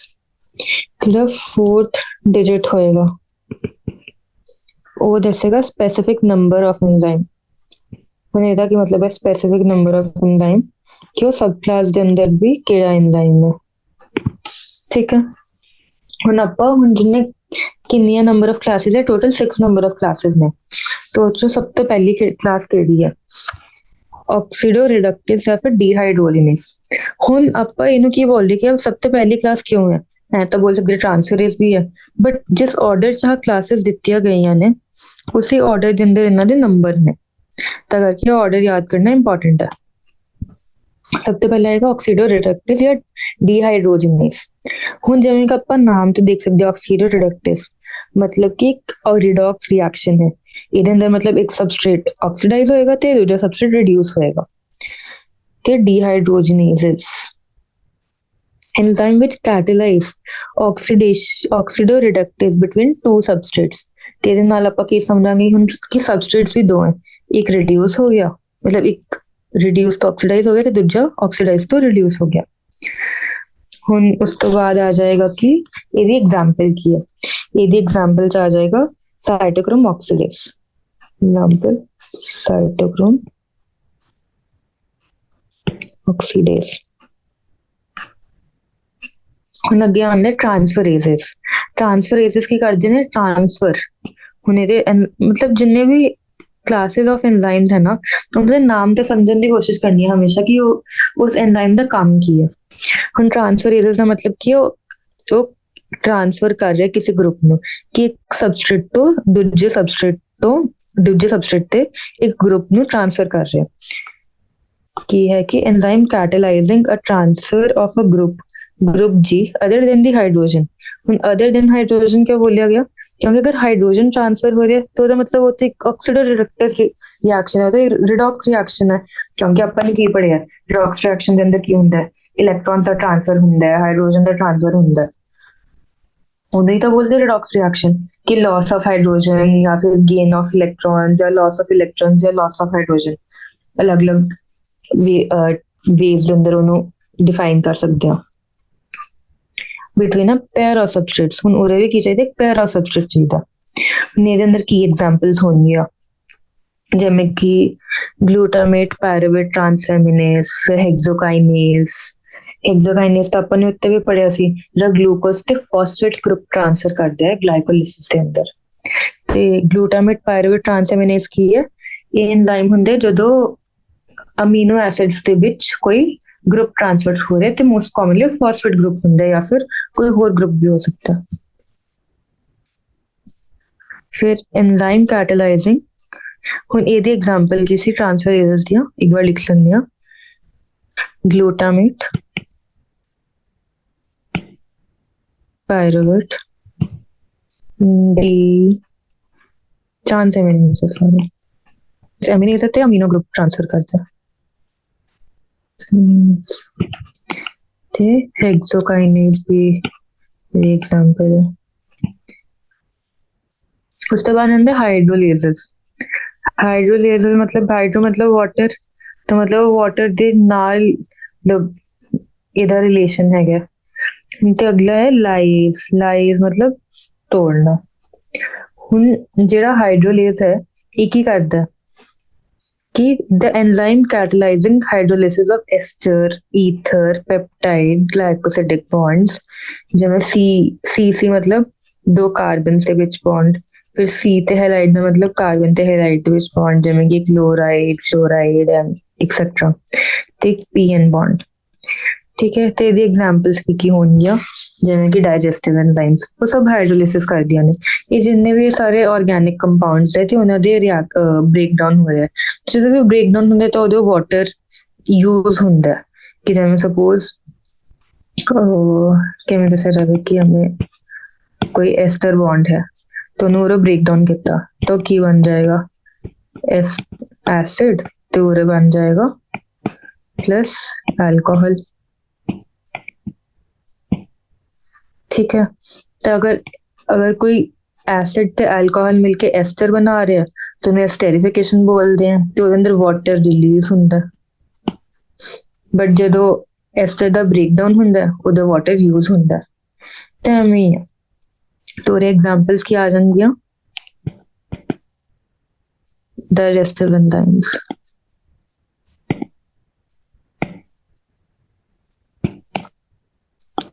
ठीक है, उस तो बाद अगला आंदा है लाइज। ये एक बार कलर चेंज कर देंगे। अगला आ जाएगा लाइजेस।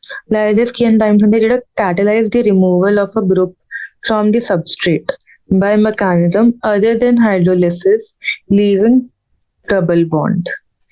की कर दे कि ये भी एक कैटलाइज कर दे कोई ग्रुप दा रिमूवल, बट ਇਹਦੇ ਅੰਦਰ ਜਿਹੜਾ ਮੈਕੈਨਿਜ਼ਮ ਹੁੰਦਾ ਹਾਈਡਰੋਲਿਸਿਸ ਤੋਂ ਅਲੱਗ ਹੁੰਦਾ। ਹਾਈਡਰੋਲਿਸਿਸ ਆਪਾਂ ਨੇ ਹੁਣੇ ਪੜ੍ਹਿਆ ਸੀ, ਜਿਵੇਂ ਐਸਟਰੀਫਿਕੇਸ਼ਨ ਦੇ ਅੰਦਰ ਹਾਈਡਰੋਲਿਸਿਸ ਹੁੰਦਾ में वाटर ਬਾਹਰ ਆ ਜਾਂਦਾ। ठीक है, ਇਹ ਵੀ हमें किसी ग्रुप ਦਾ ਰਿਮੂਵਲ ਕਰਦੇ ਆ, ਬਟ ਉਹਦਾ ਮੈਕੈਨਿਜ਼ਮ ਅਦਰ ਦੈਨ ਹਾਈਡਰੋਲਿਸਿਸ ਹੁੰਦਾ ਤੇ ਐਂਡ ਤੇ ਕੀ ਰਹਿ ਜਾਂਦਾ? ਇੱਕ ਡਬਲ ਬੌਂਡ। ਇਹ ਚੀਜ਼ ਇੰਪੋਰਟੈਂਟ ਹੈ। ਤਾਂ ਹੁਣ ਇਹਦੀ ਐਗਜ਼ਾਮਪਲਸ ਕੀ ਹੋ ਜਾਣਗੀਆਂ?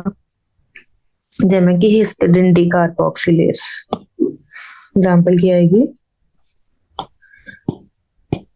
हिस्टिडिन डीकार्बोक्सिलेस। ठीक है, हुन आएगा आइसोमरेज। आइसोमरेजेस की होंगे आइसोमर्स अपन ने ऑर्गेनिक केमिस्ट्री च पढ़े ने ते इनऑर्गेनिक च भी पढ़े ने। आइसोमर मतलब कि कंपाउंड सेम है, मॉलिक्यूल सेम है, बट ओदी मतलब स्ट्रक्चर डिफरेंट है। ਅਗਰ ਸਟਰਕਚਰ ਡਿਫਰੈਂਟ ਹੋਇਆ ਤਾਂ ਉਹਦੇ ਕਰਕੇ ਉਹਨੂੰ ਆਈਸੋਮਰ ਬੋਲ ਦਿੰਦੇ ਨੇ। ਤੇ ਹੁਣ ਆਪਾਂ ਨੇ ਆਈਸੋਮਰ ਚ ਬਹੁਤ ਤਰ੍ਹਾਂ ਦੀ ਟਾਈਪਸ ਪੜ੍ਹੀਆਂ ਨੇ ਕਿ ਫੰਕਸ਼ਨਲ ਆਈਸੋਮਰਿਜ਼ਮ ਹੋ ਸਕਦਾ ਹੈ, ਸਟੀਰੀਓ ਆਈਸੋਮਰਿਜ਼ਮ ਹੋ ਸਕਦਾ ਹੈ। ਸਟੀਰੀਓ ਆਈਸੋਮਰਿਜ਼ਮ ਜਿਹਦੀ ਸਪੇਸ਼ੀਅਲ ਓਰੀਐਂਟੇਸ਼ਨ ਅਲੱਗ ਹੁੰਦੀ ਹੈ, ਫੰਕਸ਼ਨਲ ਮਤਲਬ ਫੰਕਸ਼ਨਲ ਗਰੁੱਪ ਅਲੱਗ ਹੋਵੇ, ਐਵੇਂ ਕਰਕੇ ਬਹੁਤ ਸਾਰੇ ਹੁੰਦੇ ਨੇ। ਤਾਂ ਸੇਮ ਜਿਹੜਾ ਇੱਕ ਹੀ ਹੁੰਦਾ ਉਹਦੇ, ਹੁਣ ਇਹ ਵੀ ਜਿੰਨੇ ਵੀ ਕਨਵਰਜਨ ਹੁੰਦੇ ਸਾਰੇ ਐਂਜ਼ਾਈਮ ਕੈਟਾਲਾਈਜ਼ਡ ਹੁੰਦੇ ਨੇ। ਤੇ ਉਹਦੇ all enzymes catalysing the interconversion of optical, geometric or positional isomers. ਉਹ ਐਂਜ਼ਾਈਮ ਜਿੰਨੇ ਵੀ ਆ ਸਾਰੇ ਕੈਟਾਲਾਈਜ਼ਿੰਗ ਰਿਐਕਸ਼ਨਸ ਕਰਦੇ ਨੇ, ਜਿਹੜੇ ਆਪਟੀਕਲ ਆਈਸੋਮਰਿਜ਼ਮ ਕੀਤਾ ਜਾਂ ਜਿਓਮੈਟ੍ਰਿਕ ਆਈਸੋਮਰਿਜ਼ਮ ਕੀਤਾ ਜਾਂ ਪੋਜੀਸ਼ਨਲ ਆਈਸੋਮਰਿਜ਼ਮ ਕੀਤਾ, they all fall in the category of isomerases. ਹੁਣ ਇਹਦੇ ਅੰਦਰ ਐਗਜ਼ਾਮਪਲ ਕੀ ਆ ਜਾਏਗੀ, अंदर एग्जाम्पल आएगी फॉस्फोहेक्सोस आइसोमरेस। फॉस्फोहेक्सोस आइसोमरेस। ਹੁਣ ਉਸ ਤੋਂ ਬਾਅਦ ਆ ਜਾਂਦਾ ਲਾਸਟ ਲਾਈਗੇਜ਼। ਲਾਈਗੇਜ਼ ਦੇ ਨਾਮ ਨਾਲ ਹੀ ਆਪਾਂ ਸਮਝ ਰਹੇ ਕਿ ਉਹ ਦੋ ਸਬਸਟ੍ਰੇਟਸ ਨੂੰ ਜੋੜ ਰਿਹਾ ਨਾਲ। ਤਾਂ ਉਹਦਾ ਕੀ ਮਤਲਬ ਬਣਿਆ ਕਿ enzymes catalyzing the linking together of two compounds, link कर रहे हैं तो carbon oxygen, carbon sulphur, carbon nitrogen, phosphorus oxygen. ਜਿਵੇਂ ਕਿ ਗਲਾਈਕੋਸਿਡਿਕ ਬੌਂਡ ਹੁੰਦਾ ਹੈ, ਪੈਪਟਾਈਡ ਬੌਂਡ ਹੁੰਦਾ ਹੈ, ਗਲਾਈਕੋਸਿਡਿਕ ਬੌਂਡ ਹੁੰਦਾ ਹੈ ਆਪਣੇ ਪੋਲੀਸੈਕਰਾਈਡਸ ਦੇ ਅੰਦਰ। ਫਿਰ ਉਸ ਤੋਂ ਬਾਅਦ ਹੁੰਦਾ ਹੈ ਇਹ ਪੈਪਟਾਈਡ ਬੌਂਡ ਜਿਹੜਾ ਅਮੀਨੋ ਐਸਿਡਸ ਦੇ ਅੰਦਰ ਹੁੰਦਾ, ਐਵੇਂ ਕਰਕੇ। ਹੁਣ ਆਪਾਂ ਕੋਫੈਕਟਰਸ ਆਉਂਦੇ ਨੇ ਕੁਝ। ਕੋਫੈਕਟਰਸ ਕੀ ਹੁੰਦੇ ਨੇ ਕਿ ਉਹ enzymes are composed of one or several polypeptide genes. However, there are a number of cases in which non-protein constituents called cofactors are bound to the enzyme to make the enzyme catalytically active. ਕਿ ਜਿਵੇਂ enzymes ਤਾਂ ਆਪਾਂ ਨੇ ਪੜ੍ਹਿਆ ਕਿ mostly ਸਾਰੇ ਪ੍ਰੋਟੀਨੇਸ਼ੀਅਸ ਇਨ nature ਹੁੰਦੇ ਨੇ। ਕੁਝ enzyme ਨਿਊਕਲਿਕ ਐਸਿਡ ਵੀ ਹੋ ਸਕਦੇ ਨੇ ਜਿਵੇਂ ਕਿ ਰਾਈਬੋਜ਼ਾਈਮਸ, ਬਟ ਮੋਸਟਲੀ ਸਾਰੇ प्रोटीन इन नेचर ਹੁੰਦੇ ਨੇ। ਪ੍ਰੋਟੀਲਾਈਟਿਕ ਦਾ ਮਤਲਬ ਹੋ ਗਿਆ ਕਿ ਪ੍ਰੋਟੀਨ ਬ੍ਰੇਕਡਾਊਨ, ਮਤਲਬ ਪ੍ਰੋਟੀਨੇਸ਼ੀਅਸ ਇਨ ਨੇਚਰ ਹੁੰਦੇ ਨੇ। ਤੇ ਉਸ ਤੋਂ ਬਾਅਦ ਉਹਨਾਂ ਦੇ ਅੰਦਰ ਬਟ ਕੁਝ ਨਾਨ ਪ੍ਰੋਟੀਨ ਕਨਸਟੀਟੂਐਂਟ ਵੀ ਹੁੰਦੇ ਜਿਹਨੂੰ ਆਪਾਂ ਬੋਲਦੇ ਕੋਫੈਕਟਰ। ਇਹ ਪੜ੍ਹਨ ਤੋਂ ਪਹਿਲਾਂ ਮੈਂ ਐਂਜ਼ਾਈਮ ਦੇ ਕੁਝ ਕਲਾਸੀਫਿਕੇਸ਼ਨ ਦੱਸਣਾ ਚਾਹੂੰਗੀ ਤੇ ਕੋਫੈਕਟਰਸ ਦੀ ਵੀ, ਤਾਂ ਕਿ ਆਪਾਂ ਨੂੰ ਈਜ਼ੀਲੀ ਸਮਝ ਆ ਜਾਏ। ਸਭ ਤੋਂ ਪਹਿਲਾਂ ਕਿ ਜਿਵੇਂ ਐਂਜ਼ਾਈਮਸ ਹੈ, ਐਂਜ਼ਾਈਮਸ ਕਿਵੇਂ ਕਲਾਸੀਫਾਈ ਕਰ ਸਕਦੇ ਆਪਾਂ? ਸਿੰਪਲ ਤੇ conjugated, ਠੀਕ ਹੈ। ਜਿਹੜਾ ਸਿੰਪਲ ਹੁੰਦਾ ਉਹਦੇ ਅੰਦਰ ਤਾਂ ਹੋਣਗੇ ਓਨਲੀ ਅਮੀਨੋ ਐਸਿਡਸ, ਮਤਲਬ ਸਿਰਫ ਪ੍ਰੋਟੀਨ ਹੈ ਉਹ ਨੇਚਰ ਦੇ ਅੰਦਰ। ਕੰਜੂਗੇਟਡ ਦਾ ਮਤਲਬ ਕਿ ਅਮੀਨੋ ਐਸਿਡ ਪਲੱਸ ਤੇ ਨਾਲ ਕੁਝ ਹੋਰ ਵੀ ਨਾਨ ਪ੍ਰੋਟੀਨ ਪਾਰਟ ਹੈ, ਠੀਕ ਹੈ। ਉਸ ਤੋਂ ਬਾਅਦ ਆ ਜਾਂਦਾ ਕਿ ਹੁਣ ਹੋਲੋ ਐਂਜ਼ਾਈਮ ਵਰਡ ਕੀ ਹੁੰਦਾ, ਐਪੋ ਐਂਜ਼ਾਈਮ ਹੁੰਦੇ ਕੀ ਹੁੰਦੇ ਤੇ ਕੋਫੈਕਟਰ ਕੀ ਹੁੰਦਾ, ਠੀਕ ਹੈ। ਹੋਲੋ ਐਂਜ਼ਾਈਮ ਆਪਾਂ थोड़ा उत्ते लिखते हैं मुझे। Holoenzyme is equal to, या फिर उल्टा बोलना चाहिए एक्चुअली कि apoenzyme plus cofactor makes holoenzyme, ठीक है। ते होलो एंजाइम का फिर उनकी मतलब है कॉन्जुगेटेड एंजाइम, कॉन्जुगेटेड एंजाइम। ते फिर एपो एंजाइम की होया protein part of the enzyme, ते कोफैक्टर की होया नॉन प्रोटीन पार्ट।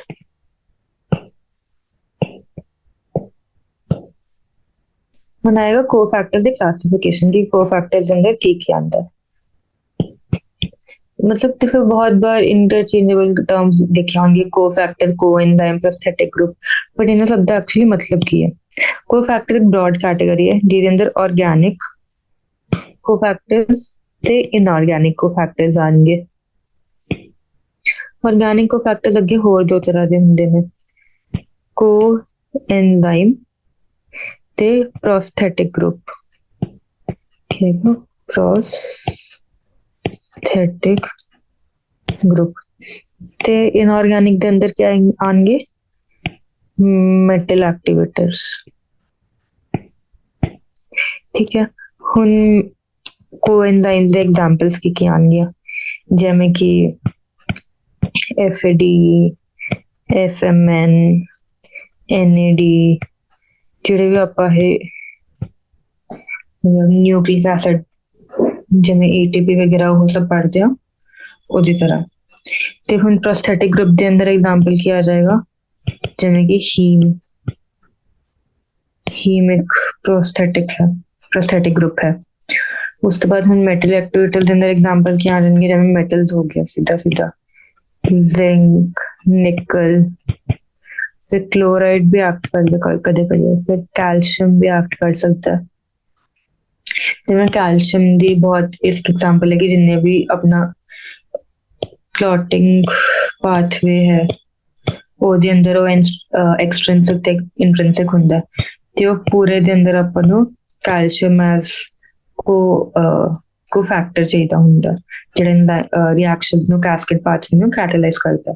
ਉਹਦੇ ਕੇ ਲਿਖਿਆ ਕਿ ਐਂਜ਼ਾਈਮ ਜਿਹੜੇ ਹੁੰਦੇ ਨੇ ਉਹ ਸੈਵਰਲ ਪੋਲੀਪੈਪਟਾਈਡ ਚੇਨਸ ਤੋਂ ਬਣੇ ਹੁੰਦੇ ਨੇ, ਬਟ ਕਾਫੀ ਵਾਰ ਕੀ ਹੁੰਦਾ ਕਿ ਨਾਨ ਪ੍ਰੋਟੀਨ ਪਾਰਟ ਵੀ ਹੁੰਦਾ, ਇਹਨੂੰ ਆਪਾਂ ਕੋਫੈਕਟਰ ਬੋਲਦੇ ਹਾਂ।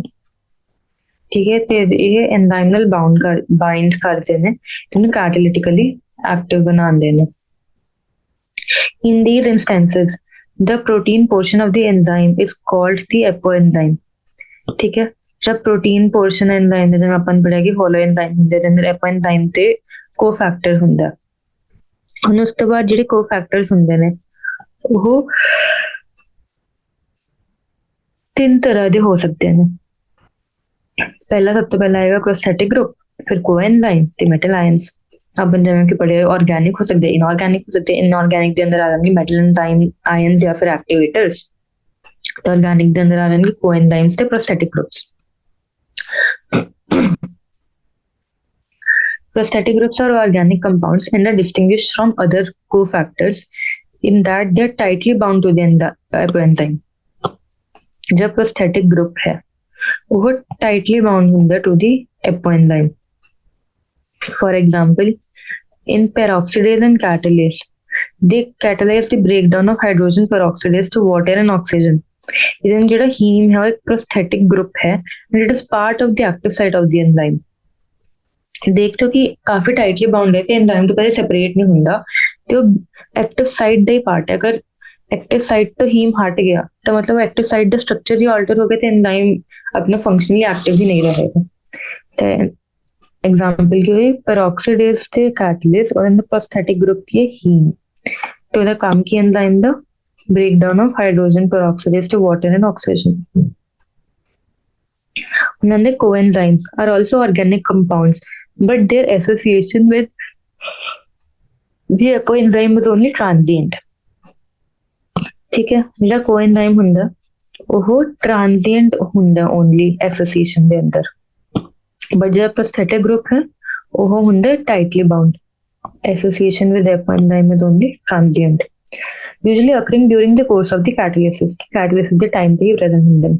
Furthermore, coenzymes serve as cofactor in a number of different enzymes catalyzed reactions। ਹੁਣ ਆਪਾਂ ਕਦੇ ਇਹ ਤਾਂ ਨਹੀਂ ਪੜਿਆ ਕਿ NAD ਜਿਹੜਾ ਹੈ ਉਹ ਇੱਕ only and only specific reaction ਦਾ ਹੀ ਕੋਫੈਕਟਰ ਹੈ, ਐਂਜ਼ਾਈਮ ਦਾ ਹੀ ਕੋਫੈਕਟਰ ਹੈ, ਬਟ ਉਹ ਬਹੁਤ ਸਾਰੀ ਰਿਐਕਸ਼ਨਸ ਆਪਾਂ ਨੂੰ ਦਿਖਦਾ, ਤਾਂ ਕਰਕੇ ਉਹ ਬੋਲਦੇ ਕਿ ਇਹ it serves as a cofactor in number of different enzyme for a number of different enzyme catalyzed reactions। ਹੁਣ ਕੀ ਹੁੰਦਾ ਹੈ ਕਿ the essential chemical component of many coenzymes are vitamins। कि काफी सारे coenzymes के ਹੁੰਦੇ ਨੇ vitamins, ਜਿਵੇਂ ਕਿ coenzyme nicotinamide adenine dinucleotide ਜਾਂ ਫਿਰ NADP।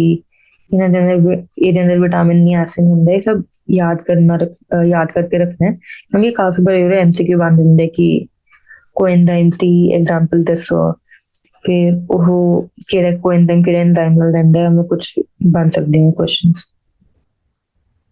ਉਹਨਾਂ ਦੇ ਕਿ number of enzymes require metal ions for their activity, which form coordinate bonds with the side chains at the active site and at the same time form one or more coordinate bonds with the substrate। ਇਹਦਾ ਕੀ ਮਤਲਬ ਬਣਿਆ ਕਿ ਜਿਹੜਾ enzyme ਹੁੰਦਾ ਉਹਦਾ ਅਗਰ metal ion ਇੱਕ ਕੋਫੈਕਟਰ ਹੋਇਆ, ਉਹ ਐਂਜ਼ਾਈਮ ਦੀ ਐਕਟਿਵ ਸਾਈਟ ਨਾਲ ਵੀ ਕੋਆਰਡੀਨੇਟ ਬੌਂਡਸ ਫਾਰਮ ਕਰੇਗਾ ਤੇ as well as it will form coordinate bonds with the ਸਬਸਟ੍ਰੇਟ।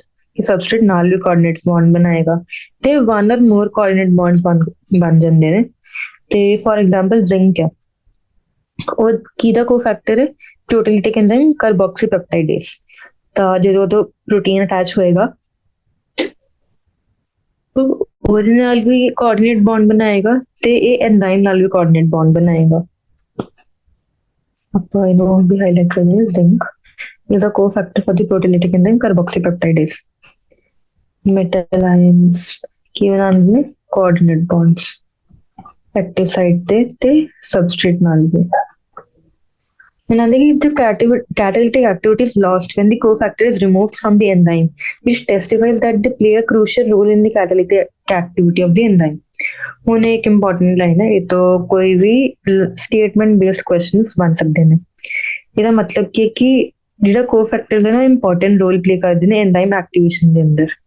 ਤੇ ਅਗਰ ਕੈਟਾਲਿਟਿਕ ਕੋਫੈਕਟਰ ਨੂੰ ਐਂਜ਼ਾਈਮ ਤੋਂ ਸੈਪਰੇਟ ਕਰ ਦਿੱਤਾ ਗਿਆ ਤਾਂ ਉਹਦੀ ਕੈਟਾਲਿਟਿਕ ਐਕਟੀਵਿਟੀ ਚਲੀ ਜਾਏਗੀ ਤੇ ਰਿਐਕਸ਼ਨ ਨਹੀਂ ਹੋ ਪਾਏਗੀ। ਉਹਨਾਂ ਦੇ ਸਮਰੀ ਦੇ ਅੰਦਰ ਜਿਵੇਂ ਕਿ ਹਮੇਸ਼ਾ ਦੱਸਿਆ ਗਿਆ ਕਿ ਸਮਰੀ ਕਦੇ ਵੀ ਪੜ੍ਹਨੀ ਨਹੀਂ ਛੱਡਣੀ ਹੈਗੀ, ਕਿਉਂਕਿ ਸਮਰੀ ਤੋਂ ਵੀ ਕਦੇ ਕੋਈ ਨਈ ਲਾਈਨਸ ਮਿਲ ਜਾਂਦੀਆਂ ਨੇ ਤੇ ਉਹਦੇ ਅੰਦਰ ਵੀ ਆਪਾਂ ਨੂੰ ਕੁਐਸਚਨਸ ਮਿਲ ਸਕਦੇ ਨੇ। ਤਾਂ ਇੱਕ ਵਾਰ ਇਹਨੂੰ ਇੱਕ ਜਲਦੀ ਰੀਡਿੰਗ ਦੇ ਦਿੰਦੇ ਹਾਂ ਕਿ although there is a diversity of the organisms, their chemical composition and metabolic reactions appear to be remarkably similar। कि बहुत डिफरेंट ऑर्गेनिजम्स हैं, एनिमल्स हैं, प्लांट है, पर उन्होंने केमिकल ਤੇ ਫਿਜ਼ੀਕਲ ਕੈਮੀਕਲ ਕੰਪੋਜੀਸ਼ਨ ਬੇਸਿਕ ਉਹਦਾ ਸੇਮ ਹੀ ਦਿਖਦਾ ਆਪਾਂ ਨੂੰ, ਰਿਮਾਰਕੇਬਲੀ ਸਿਮਿਲਰ। ਉਹਨਾਂ ਦੀ ਜਿਹੜੀ ਐਲੀਮੈਂਟਲ ਕੰਪੋਜੀਸ਼ਨ ਹੈ ਟਿਸ਼ੂ ਦੀ ਤੇ ਨਾਨ ਲਿਵਿੰਗ ਮੈਟਰ ਦੀ ਉਹ ਵੀ ਸਿਮਿਲਰ ਦਿਖਦੀ ਹੈ ਜਦੋਂ ਕੁਆਲਿਟੇਟਿਵ ਐਨਾਲਿਸਿਸ ਕੀਤਾ ਜਾ ਸਕਦਾ। ਬਟ ਜਦੋਂ ਆਪਾਂ ਕਲੋਜ਼ਰ ਐਗਜ਼ਾਮੀਨੇਸ਼ਨ ਕਰਦੇ ਹਾਂ ਤਾਂ ਡਿਫਰੈਂਟ ਐਲੀਮੈਂਟਸ ਆਪਾਂ ਨੂੰ ਆਰਗੈਨਿਕ ਜਾਂ ਫਿਰ ਲਿਵਿੰਗ ਦੇ ਅੰਦਰ ਅਬੰਡੈਂਸ ਮਿਲਣਗੇ ਰਾਦਰ ਦੈਨ ਨਾਨ ਲਿਵਿੰਗ ਚ ਆਪਾਂ ਦੇਖਿਆ ਸੀ ਆਪਾਂ ਨੂੰ ਸਿਲੀਕਨ ਤੇ ਮੈਟਲਸ, ਸੋਡੀਅਮ ਵਗੈਰਾ ਉਹ ਜ਼ਿਆਦਾ ਅਬੰਡੈਂਸ ਚ ਮਿਲ ਰਹੇ ਸੀ rather than carbon, oxygen, sulphur, phosphorus. ਠੀਕ ਹੈ, there is a relative abundance of carbon, hydrogen, oxygen in the silently living systems when compared to inanimate matter. The most abundant chemical in the living organisms is water. ਆਪਾਂ ਜਿਵੇਂ ਬੋਲਦੇ ਹੀ ਹਾਂ ਕਿ ਜਿਹੜਾ water ਹੈ ਉਹ 70% ਆਫ ਬੋਡੀ ਵੇਟ ਬਣਾਉਂਦਾ ਹੈ, ਜਾਂ ਫਿਰ ਪਲਾਂਟਸ ਦੇ ਅੰਦਰ ਵੀ ਬਹੁਤ ਸਾਰਾ ਵਾਟਰ ਹੁੰਦਾ, ਜਿਵੇਂ ਹੁਣ ਵਾਟਰਮੈਲਨ ਉਹਦੇ ਅੰਦਰ ਵੀ 90% ਵਾਟਰ ਹੁੰਦਾ। ਤਾਂ ਕਰਕੇ ਬੋਲਿਆ ਕਿ ਮੋਸਟ ਅਬੰਡੈਂਟ ਕੈਮੀਕਲ ਕਿਹੜਾ ਹੁੰਦਾ? ਵਾਟਰ। ਅਗਰ ਹੁਣ ਪੁੱਛਿਆ ਜਾਵੇ ਮੋਸਟ ਅਬੰਡੈਂਟ ਪੋਲੀਸੈਕਰਾਈਡ ਕਿਹੜਾ, ਤਾਂ ਆਏਗਾ ਸੈਲੂਲੋਜ਼। There are thousands of smaller molecular weight biomolecules ਜਿਵੇਂ ਕਿ ਅਮੀਨੋ ਐਸਿਡ ਹੋ ਗਿਆ, ਮੋਨੋਸੈਕਰਾਈਡਸ ਹੋ ਗਿਆ, ਡਾਈਸੈਕਰਾਈਡ, ਸ਼ੂਗਰਸ, ਫੈਟੀ ਐਸਿਡਸ, ਗਲਿਸਰੋਲ। ਹੁਣ ਫੈਟੀ ਐਸਿਡ ਕਿਵੇਂ ਬਣਿਆ ਸੀ, ਆਪਾਂ ਕੀ ਪੜ੍ਹਿਆ ਸੀ, ਕਿਵੇਂ ਗਲਿਸਰੋਲ ਰਹਿੰਦਾ ਤੇ ਉਹਦੇ ਨਾਲ ਉਹਦੇ ਆ ਕੇ ਐਸਿਡ ਕੰਬਾਈਨ ਹੁੰਦੇ ਨੇ, ਲੌਂਗ ਚੇਨ ਐਸਿਡਸ, ਤੇ ਉਹਦੇ ਨਾਲ ਬਣ ਜਾਂਦੇ ਨੇ। ਉਸ ਤੋਂ ਬਾਅਦ ਕੀ ਰਹਿੰਦਾ ਕਿ ਨਿਊਕਲੀਓਟਾਈਡਸ, ਨਿਊਕਲੀਓਸਾਈਡਸ, ਨਾਈਟ੍ਰੋਜਨ ਬੇਸਿਸ, ਇਹ ਕੁਛ ਆਰਗੈਨਿਕ ਕੰਪਾਊਂਡਸ ਦੇ ਐਗਜ਼ਾम्पल्स ਹੈ। ਹੁਣ ਉਰੇ ਬੋਲਿਆ ਗਿਆ ਕਿ there are 20 types of amino acids and 5 types of nucleotides. 20 types of amino acids and 5 types of nucleotides. Fats and oils are glycerides in which fatty acids are esterified. ਠੀਕ ਹੈ, ਹੁਣ ਇਹ ਆਪਾਂ ਜਿਵੇਂ ਮੈਂ ਦੱਸਿਆ ਸੀ ਕਿ ਗਲਿਸਰਾਈਡਸ ਹੁੰਦੇ ਨੇ ਉਹਦੇ ਅੰਦਰ ਫੈਟੀ ਐਸਿਡਸ ਐਸਟਰੀਫਾਈਡ ਹੁੰਦੇ ਨੇ, ਨਾਲ ਫੈਟਸ ਤੇ ਆਇਲਸ ਬਣਦੇ ਨੇ। ਹੁਣ ਫਾਸਫੋਲਿਪਿਡ ਦੀ ਗੱਲ ਕਰੀ ਜਾਵੇ ਜਾਂ ਸਪਿੰਗੋਲਿਪਿਡਸ ਵਗੈਰਾ ਦੀ, ਤੇ ਉਹਦੇ ਅੰਦਰ ਇੱਕ ਫਾਸਫੋਰਾਈਲੇਟਡ ਨਾਈਟ੍ਰੋਜਨਸ ਬੇਸ ਵੀ ਹੁੰਦਾ ਇਨ ਐਡੀਸ਼ਨ। ਹੁਣ ਇਹਦੇ there are only 3 types of macromolecules, that are proteins, nucleic acids and polysaccharides, ਜਿਹੜੇ ਲਿਵਿੰਗ ਸਿਸਟਮ ਦੇ ਅੰਦਰ ਮਿਲਦੇ ਨੇ। 3 types ਹੈ, protein, nucleic acids and polysaccharides in living system। ਹੁਣ ਜਿਹੜਾ ਲਿਪਿਡ ਹੈ, because of their association with membranes, separate in the macromolecular fraction। ਇਹਦਾ ਕੀ ਮਤਲਬ ਹੋਇਆ ਕਿ ਜਿਹੜਾ ਲਿਪਿਡ ਹੈ ਨਾ ਉਹ ਆਬਵੀਅਸਲੀ ਆਪਾਂ ਨੂੰ ਪੜ੍ਹਿਆ ਕਿ ਲਿਪਿਡ ਬਾਇਲੇਅਰ ਹੁੰਦੀ ਹੈ ਸੈਲ ਮੈਮਬ੍ਰੇਨਸ ਦੇ ਅੰਦਰ, ਬਟ ਜਦੋਂ ਉਹਦਾ ਸੈਪਰੇਸ਼ਨ ਹੁੰਦਾ ਤਾਂ ਉਹ ਮੈਕਰੋਮੋਲੀਕੂਲਰ ਫ੍ਰੈਕਸ਼ਨ ਦੇ ਅੰਦਰ ਆ ਜਾਂਦਾ। ਜਿਹੜਾ ਹੁਣ ਬਾਇਓ ਮੈਕਰੋਮੋਲੀਕੂਲਸ ਹੈ ਉਹ ਹੁੰਦੇ ਨੇ ਪੋਲੀਮਰਸ। ਉਹ ਬਿਲਡਿੰਗ ਬਲੌਕਸ ਤੋਂ ਬਣੇ ਹੁੰਦੇ ਨੇ, ਜਿਹੜੇ ਸੇਮ ਵੀ ਹੋ ਸਕਦੇ, ਡਿਫਰੈਂਟ ਵੀ ਹੋ ਸਕਦੇ, ਤਾਂ ਹੋਮੋਪੋਲੀਮਰ ਵੀ ਬਣ ਸਕਦੇ, ਹੈਟਰੋਪੋਲੀਮਰ ਵੀ ਬਣ ਸਕਦੇ ਆ। ਜਿਹੜੇ ਪ੍ਰੋਟੀਨ ਹੈ ਉਹ ਹੁੰਦੇ ਨੇ ਹੈਟਰੋਪੋਲੀਮਰ ਆਫ ਅਮੀਨੋ ਐਸਿਡਸ। ਕੋਈ ਪੋਲੀਪੈਪਟਾਈਡ ਚੇਨ ਸਿਰਫ ਵੈਲੀਨ ਦੀ ਬਣੀ ਹੈ ਤਾਂ ਉਹਨੂੰ ਹੋਮੋਪੋਲੀਮਰ ਬੋਲ ਦਾਂਗੇ।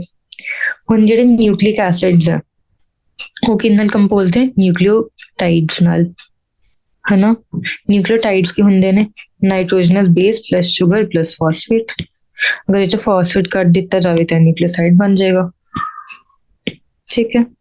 ਉਸ ਤੋਂ ਬਾਅਦ ਜਿਹੜੇ ਮੈਕਰੋਮੋਲੀਕੂਲਸ ਹੈ, they have a hierarchy of structure, hierarchy of structure. ਤੇ ਉਹਨਾਂ ਦਾ ਕੀ ਆਏਗਾ? Primary, secondary, tertiary, quaternary. ਹੁਣ ਜਿਹੜੇ ਨਿਊਕਲਿਕ ਐਸਿਡਸ ਆ ਉਹ ਜੈਨੇਟਿਕ ਮਟੀਰੀਅਲ ਬਣਾਉਂਦੇ ਨੇ। ਉਸ ਤੋਂ ਬਾਅਦ ਜਿਹੜੇ ਪੋਲੀਸੈਕਰਾਈਡਸ ਹੈ ਉਹ cell wall of plant, fungi and also exoskeleton of arthropod ਬਣਾਉਂਦੇ ਨੇ। ਆਰਥ੍ਰੋਪੋਡ ਸੇ ਐਗਜ਼ੋਸਕੈਲਟਨ ਕੀ ਹੁੰਦਾ? ਕਾਈਟਿਨ। ਉਸ ਤੋਂ ਬਾਅਦ they are also storage farms of energy, ਜਿਵੇਂ ਕਿ starch for plants and glycogen for animals. ਤਾਂ ਫਿਰ ਅਗਰ ਕਦੇ ਕਦੇ ਪੁੱਛ ਲੈਂਦੇ ਨੇ ਕੁਐਸਚਨ ਐਨੀਮਲ ਸਟਾਰਚ ਕੀ ਹੈ, ਤਾਂ ਉਹਨੂੰ ਗਲਾਈਕੋਜਨ ਹੁੰਦਾ ਐਨੀਮਲ ਸਟਾਰਚ। ਫਿਰ ਜਿਹੜਾ ਪ੍ਰੋਟੀਨ ਹੈ, protein service a variety of cellular function. Many of them are enzymes. ਕੁਝ ਐਂਟੀਬਾਡੀਜ਼ ਹੁੰਦੇ ਨੇ, ਕੁਝ ਰਿਸੈਪਟਰ ਹੁੰਦੇ ਨੇ, ਕੁਝ ਹਾਰਮੋਨ ਵੀ ਹੁੰਦੇ ਨੇ, and some are structural proteins. ਹੁਣ ਜਦੋਂ ਹਾਰਮੋਨ ਦੀ ਗੱਲ ਆਈ ਗਈ ਹੈ ਤਾਂ ਕੁਝ ਹਾਰਮੋਨਸ ਹੁੰਦੇ ਨੇ ਸਟੇਰੋਇਡ ਇਨ ਨੇਚਰ, ਕੁਝ ਲਿਪਿਡ ਇਨ ਨੇਚਰ, ਐਵੇਂ ਕਰਕੇ ਬਹੁਤ ਅਲੱਗ-ਅਲੱਗ ਹੁੰਦੇ ਨੇ। ਹੁਣ collagen is the most abundant protein in the animal world, and ribulose bisphosphate carboxylase oxygenase. Rubisco is the most abundant protein in the whole of the biosphere. Cellulose के most abundant polysaccharide. ਹੁਣ ਆਪਾਂ ਨੂੰ ਕੀ ਬੋਲਾਂਗੇ? Collagen ਹੈ ਕਿ most abundant protein in animal world, ਤੇ rubisco in whole world। ਹੁਣ ਇਹ whole biosphere, ਹੁਣ ਇਹ ਕਿਉਂ ਬੋਲਿਆ ਗਿਆ? ਤਾਂ ਕੋਲੇਜਨ ਹੈ ਉਹ ਆਪਣਾ ਬੇਸਿਕ ਐਕਸਟਰਾ ਸੈਲਰ ਮੈਟ੍ਰਿਕਸ ਹੈ, ਕਨੈਕਟਿਵ ਟਿਸ਼ੂ ਦਾ ਮੈਟ੍ਰਿਕਸ ਬਣਾਉਂਦਾ ਹੈ, ਜਾਂ ਫਿਰ ਕਨੈਕਟਿਵ ਟਿਸ਼ੂ ਹੁੰਦਾ ਕਿ ਜਿਹੜਾ ਬੋਡੀ ਦੇ ਅੰਦਰ ਸਭ ਤੋਂ ਜ਼ਿਆਦਾ ਪ੍ਰੈਜ਼ੈਂਟ ਹੁੰਦਾ ਹੈ। ਤੇ ਅਗਰ ਹਰ ਐਨੀਮਲ ਨੂੰ ਦੇਖਿਆ ਜਾਵੇ ਤੇ ਉਹਦੇ ਅੰਦਰ ਕੋਲੇਜਨ ਤਾਂ ਰਹੇਗਾ ਹੀ, ਕਿਉਂਕਿ ਇੱਕ cementing type of tissue, connective tissue ਜਿਹੜਾ ਬਾਕੀ ਟਿਸ਼ੂ ਨੂੰ ਜੋੜ ਕੇ ਰੱਖਦਾ। ਤੇ ਰੂਬਿਸਕੋ ਕਿਉਂ ਬੋਲਿਆ ਗਿਆ? ਰੂਬਿਸਕੋ ਕੀ ਹੁੰਦਾ? ਇੱਕ ਪ੍ਰੋਟੀਨ ਹੈ, एंजाइम है प्लांट्स के अंदर ਜਿਹੜਾ फोटोसिंथेसिस डार्क रिएक्शन करवांदा, ठीक है। ਤੇ ਅਗਰ प्लांट्स अपन देखिए कि बहुत सारी अबंडेंस है ਤਾਂ करके वो होल बायोस्फीयर ਦਾ मोस्ट अबंडेंट प्रोटीन बन गया। ਉਸ ਤੋਂ ਬਾਅਦ ਹੁੰਦੇ ਕਿ enzymes are protein which catalyze biochemical reactions in the cells। Enzyme ਕੀ ਹੁੰਦੇ ਨੇ? ਪ੍ਰੋਟੀਨਸ ਹੁੰਦੇ ਨੇ, ਕਿਹੜੀ ਰਿਐਕਸ਼ਨਸ ਕੈਟਾਲਾਈਜ਼ ਕਰਦੇ ਨੇ? ਬਾਇਓਕੈਮੀਕਲ। ਹੁਣ ਉਹ ਵੀ ਕਦੇ ਕਦੇ ਕੁਐਸਚਨ ਬਣਾ ਦਿੰਦੇ ਨੇ, ਬੋਲਦੇ ਨੇ ਬਾਇਓਫਿਜ਼ੀਕਲ, ਬਾਇਓਲੋਜੀਕਲ, ਕੈਮੀਕਲ, ਐਵੇਂ ਕਰਕੇ। ਤੇ ਕੀ ਆਪਾਂ ਨੇ ਬੋਲਣਾ? ਐਂਜ਼ਾਈਮਸ ਪ੍ਰੋਟੀਨਸ ਕਿਹੜੀ ਰਿਐਕਸ਼ਨਸ ਕੈਟਾਲਾਈਜ਼ ਕਰਦੇ ਨੇ? Biochemical. Ribozymes are nucleic acids with catalytic power, ਇਹ ਵੀ ਆਪਾਂ ਨੇ ਗੱਲ ਕੀਤੀ ਸੀਗੀ। ਤੇ proteinaceous enzymes exhibit substrate specificity. Protein enzymes ਜਿਹੜੇ ਹੁੰਦੇ ਨੇ ਉਹ ਸਬਸਟ੍ਰੇਟ ਸਪੈਸਿਫਿਸਿਟੀ ਐਗਜ਼ਿਬਿਟ ਕਰਦੇ ਨੇ। ਈਵਨ ਐਵੇਂ ਹੁੰਦਾ ਕਿ ਉਹ ਜਾਂ ਤਾਂ ਡੀ ਜਾਂ ਫਿਰ ਐਲ ਫਾਰਮ ਨਾਲ ਬਾਈਂਡ ਕਰਦੇ ਨੇ ਕਿਸੇ ਵੀ ਸਪੈਸਿਫਿਕ ਪ੍ਰੋਡਕਟ ਦੀ, ਹਰ ਫਾਰਮ ਨਾਲ ਨਹੀਂ ਬਾਈਂਡ ਕਰਦੇ। ਸਿਸ ਟ੍ਰਾਂਸ ਵੀ ਇੰਪੋਰਟੈਂਟ ਆਉਂਦਾ ਹੈ, ਜਿਵੇਂ ਕਿ ਬੀਟਾ ਡੀ ਗਲੂਕੋਸ ਹੈ, ਉਹ ਆਪਣੀ ਬੋਡੀ ਡਾਈਜੈਸਟ ਨਹੀਂ ਕਰ ਸਕਦੀ, but alpha D glucose, beta D alpha D glucose ਕਰ ਸਕਦੀ ਹੈ। ਹੁਣ ਹੈਗੀ ਕਿ they are denatured at high temperatures, high temperature ਤੇ ਡੀਨੇਚਰ ਹੋ ਜਾਣਗੇ। ਤੇ ਐਂਜ਼ਾਈਮਸ ਦੀ ਲੋਅਰ ਐਕਟੀਵੇਸ਼ਨ એનર્ਜੀ ਹੁੰਦੀ ਹੈ and enhance the greatly the rate of reaction. Enzyme ਕੀ ਕੰਮ ਕਰਦੇ? ਐਕਟੀਵੇਸ਼ਨ એનર્ਜੀ ਨੂੰ ਘੱਟ ਕਰ ਦੇਗਾ ਤੇ ਰੇਟ ਆਫ ਰਿਐਕਸ਼ਨ ਇਨਕਰੀਜ਼ ਕਰ ਦੇਗਾ। Nucleic acids carry hereditary information pass on to the parental generations ਤੇ ਪ੍ਰੋਜੈਨੀ। ਨਿਊਕਲਿਕ ਐਸਿਡ ਦਾ ਕੀ ਕੰਮ ਹੈ? ਉਹ ਹੈਰੀਡੀਟਰੀ ਇਨਫੋਰਮੇਸ਼ਨ ਰੱਖੇਗਾ ਤੇ ਪਾਸ ਔਨ ਕਰ ਦੇਗਾ। With this we complete the chapter. ਤੇ ਫਟਾਫਟ ਹੁਣ ਕੁਝ ਐਕਸਰਸਾਈਜ਼ਸ ਦੇਖ ਲੈਂਦੇ ਹਾਂ ਕਿ ਵਾਟ ਆਰ ਮੈਕਰੋਮੋਲੀਕੂਲਸ, ਗਿਵ ਐਗਜ਼ਾਮਪਲਸ। ਆਪਾਂ ਨੇ ਮੈਕਰੋਮੋਲੀਕੂਲ ਸਭ ਤੋਂ ਪਹਿਲਾਂ ਚੈਪਟਰ ਦੀ ਸਟਾਰਟਿੰਗ ਤੇ ਹੀ ਪੜ੍ਹੇ ਨੇ, ਤਾਂ ਉੱਥੇ ਜਾ ਕੇ ਆਪਾਂ ਪਹਿਲੇ ਪੈਰਾਗ੍ਰਾਫ ਵਗੈਰਾ 'ਚ ਦੇਖ ਸਕਦੇ ਹਾਂ ਕਿ ਮੈਕਰੋਮੋਲੀਕਿਊਲਸ ਕੀ ਹੁੰਦੇ ਨੇ ਤੇ ਉਹਨਾਂ ਦੀ ਐਗਜ਼ਾਮਪਲਸ ਕੀ ਹੋਣਗੇ। ਮੈਕਰੋਮੋਲੀਕਿਊਲਸ ਦੇ ਐਗਜ਼ਾਮਪਲ 'ਚ ਆਪਾਂ ਨੇ ਹੁਣੇ ਪੜ੍ਹਿਆ ਸੀ ਕਿ ਪ੍ਰੋਟੀਨ ਆ ਜਾਏਗਾ, ਪੋਲੀਸੈਕਰਾਈਡ ਆ ਜਾਏਗਾ, ਫਿਰ ਉਸ ਤੋਂ ਬਾਅਦ ਨਿਊਕਲਿਕ ਐਸਿਡ ਵਗੈਰਾ ਆ ਜਾਣਗੇ। ਇਹ ਕਰਕੇ ਇਹ ਸਾਰੇ ਜਿਵੇਂ ਕਿ ਉਰੇ ਪੜ੍ਹਿਆ ਆਪਾਂ ਨੇ protein, nucleic acid, polysaccharide, these are macromolecules ਤੇ ਇਹਨਾਂ ਦੀ ਐਗਜ਼ਾਮਪਲ ਵੀ ਹੋ ਗਈ। ਹੁਣ ਉਸ ਤੋਂ ਬਾਅਦ ਆ ਜਾਂਦਾ ਕਿ ਅਗਲਾ question, what is meant by the tertiary structure of protein. Tertiary structure of protein ਕੀ ਹੁੰਦਾ ਕਿ ਜਦੋਂ ਆਪਾਂ ਪੜ੍ਹਿਆ ਸੀ secondary structure fold on itself and forms tertiary structure which is biologically active। ਠੀਕ ਹੈ, ਇਹ ਸਭ ਤੁਹਾਨੂੰ ਚੈਪਟਰ ਦੇ ਅੰਦਰ ਮਿਲ ਜਾਏਗਾ। ਉਸ ਤੋਂ ਬਾਅਦ ਆਉਂਦੇ find and write down the structures of 10 interesting small molecular weight biomolecules। If there is any industry which manufactures the compounds by isolation, find out who are the buyers। ये क्या में activity based question है, ये आप देख सकते हैं। कुछ जो स्मॉल मॉलिक्यूलर वेट बायोमोलिक्यूल्स होते हैं अंदर एग्जांपल्स किया जाएंगे मोनोसैकेराइड्स, फिर मोनोसैकेराइड्स तो बाद अमीनो एसिड्स, फिर उसके बाद लिपिड्स भी की है स्मॉल मॉलिक्यूल्स हैं, फिर ओलिगोसैकेराइड्स भी स्मॉल हैं। ठीक है, उस तो बाद आ जाएगा न्यूक्लियोटाइड्स, न्यूक्लियोसाइड्स, न्यूक्लियोटाइड्स, न्यूक्लियोसाइड्स, फिर नाइट्रोजन बेसेस, ये सब स्मॉल मॉलिक्यूलर वेट बायोमोलिक्यूल्स है।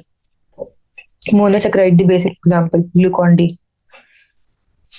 फिर उसके बाद आ जाते हैं find out and make a list of proteins that are therapeutic agents and find the applications of proteins. For example cosmetics, ये भी एक एक्टिविटी बेस्ड क्वेश्चन ਤੁਸੀਂ ਲੱਭ ਸਕਦੇ ਹੋ। ਇਹਦੇ ਨਾਲ ਆਪਾਂ ਜਿਵੇਂ ਅੱਜਕੱਲ ਸਕਿਨ ਕੇਅਰ ਦੇ ਅੰਦਰ ਕਾਫੀ ਬਲਦੇ ਸੈਰਾਮਾਈਡਸ ਐਂਡ ਪ੍ਰੋਟੀਨ ਬੇਸਡ ਹੁੰਦੇ ਨੇ, ਤਾਂ ਉਹ ਸਾਰੀ ਚੀਜ਼ਾਂ ਇਹਦੇ ਅੰਦਰ ਆ ਜਾਂਦੀਆਂ। They explain the composition of triglyceride।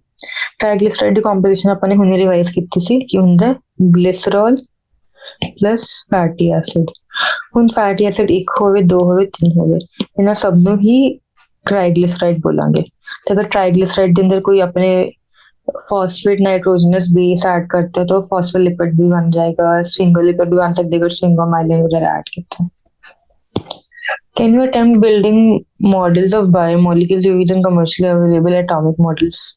Yeah, this is also an activity, mostly activity based questions here। Draw the structure of amino acid alanine। ਤੇ ਜਿਹੜਾ amino acid alanine ਦਾ structure ਹੈ ਉਹ ਤੁਹਾਨੂੰ ਆਪਣੀ केमिस्ट्री ऑर्गेनिक केमिस्ट्री ਜਿਹੜੀ book ਹੈ ਨਾ ਉਹਦੇ ਅੰਦਰ ਸਾਰੇ ਸਟਰਕਚਰਸ ਦਿੱਤੇ ਆ, ਤਾਂ ਉੱਥੇ ਜਾ ਕੇ ਸਾਰੇ ਸਟਰਕਚਰਸ ਯਾਦ ਵੀ ਕਰਨੇ ਆ। ਬਟ ਹੁਣ ਇੱਕ ਵਾਰ ਆਪਾਂ ਐਲੈਨਿਨ ਦਾ ਸਟਰਕਚਰ ਡਰਾ ਕਰ ਲੈਂਦੇ ਆ ਤਾਂ ਇਹਦੇ ਨਾਲ ਆਪਾਂ ਉਹ ਵੀ ਵਾਪਸ ਰਿਵਾਈਜ਼ ਕਰ ਸਕਦੇ ਆ ਕਿ ਅਮੀਨੋ ਐਸਿਡ ਦਾ ਬੇਸਿਕ ਸਟਰਕਚਰ ਕੀ ਹੁੰਦਾ। ਇੱਕ ਸੈਂਟਰਲ ਕਾਰਬਨ ਹੁੰਦਾ ਜਿਹਦੇ ਨਾਲ ਇੱਕ ਅਮੀਨੋ ਗਰੁੱਪ ਅਟੈਚ ਹੁੰਦਾ, ਇੱਕ ਕਾਰਬੋਕਸਿਲਿਕ ਐਸਿਡ ਗਰੁੱਪ ਅਟੈਚ ਹੁੰਦਾ ਤੇ ਇੱਕ ਹਾਈਡਰੋਜਨ ਹੁੰਦਾ ਤੇ ਇੱਕ ਆਰ ਵੇਰੀਏਬਲ ਗਰੁੱਪ ਹੁੰਦਾ। ਤੇ ਐਲੈਨਿਨ ਦੇ ਕੇਸ ਦੇ ਅੰਦਰ ਉਹ ਆਰ ਹੈ CH3 which is methyl. Okay, organic chemistry के अंदर सारे 20 अमीनो एसिड ਦਾ ਸਟਰਕਚਰ ਹੈ, तो ਉਹਨੂੰ ਜ਼ਰੂਰ ਧਿਆਨ ਨਾਲ ਇੱਕ ਵਾਰ ਦੇਖ ਲੈਣਾ ਤੇ ਓਵਰਵਿਊ ਦੇਣਾ ਤੇ ਯਾਦ ਕਰਨ ਦੀ ਵੀ ਕੋਸ਼ਿਸ਼ ਕਰਨੀ ਕਿਉਂਕਿ ਕਾਫੀ ਵਾਰ ਐਗਜ਼ਾਮ 'ਚ ਉਹ ਤੋਂ ਕੁਐਸਚਨਸ ਆਉਂਦੇ ਨੇ। ਉਸ ਤੋਂ ਬਾਅਦ ਆਉਂਦੇ what are gums made of, is Fevicol different. ਠੀਕ ਹੈ, ਗਮਸ ਆਬਵੀਅਸਲੀ ਡਿਫਰੈਂਟ ਹੁੰਦੀਆਂ ਨੇ, ਜਿਹੜੀ ਆਪਾਂ ਨੂੰ ਰੇਜ਼ਨਸ ਐਂਡ ਗਮਸ ਮਿਲਦੇ ਨੇ ਪਲਾਂਟਸ ਤੋਂ ਜਾਂ ਫਿਰ ਟਰੀ ਬਾਰਕਸ ਤੋਂ, ਉਹਦੀ ਗਮਸ ਗੱਲ ਕੀਤੀ ਗਈ ਹੈ। And Fevicol is a different molecule compound.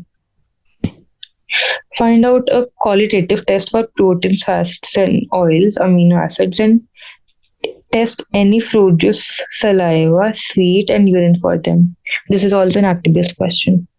Activity-based. Find out how much cellulose is made by all the plants in the biosphere and compare it with how much of paper is manufactured by man, and hence what is the consumption of plant material by man annually? What a loss of vegetation. This is a environment based question। फिर उसके बाद आ जाते हैं describe the important properties of enzyme। ਤਾਂ enzyme ਦੀ properties ਆਪਾਂ ਨੇ ਉੱਤੇ ਹੀ ਪੜ੍ਹਿਆ ਸੀ ਕੀ ਕੀ ਹੁੰਦੇ ਨੇ, ਇੱਕ ਵਾਰ ਹੁਣ ਉਹਨੂੰ ਰਿਵਾਈਜ਼ ਵੀ ਕਰ ਲੈਂਦੇ ਹਾਂ।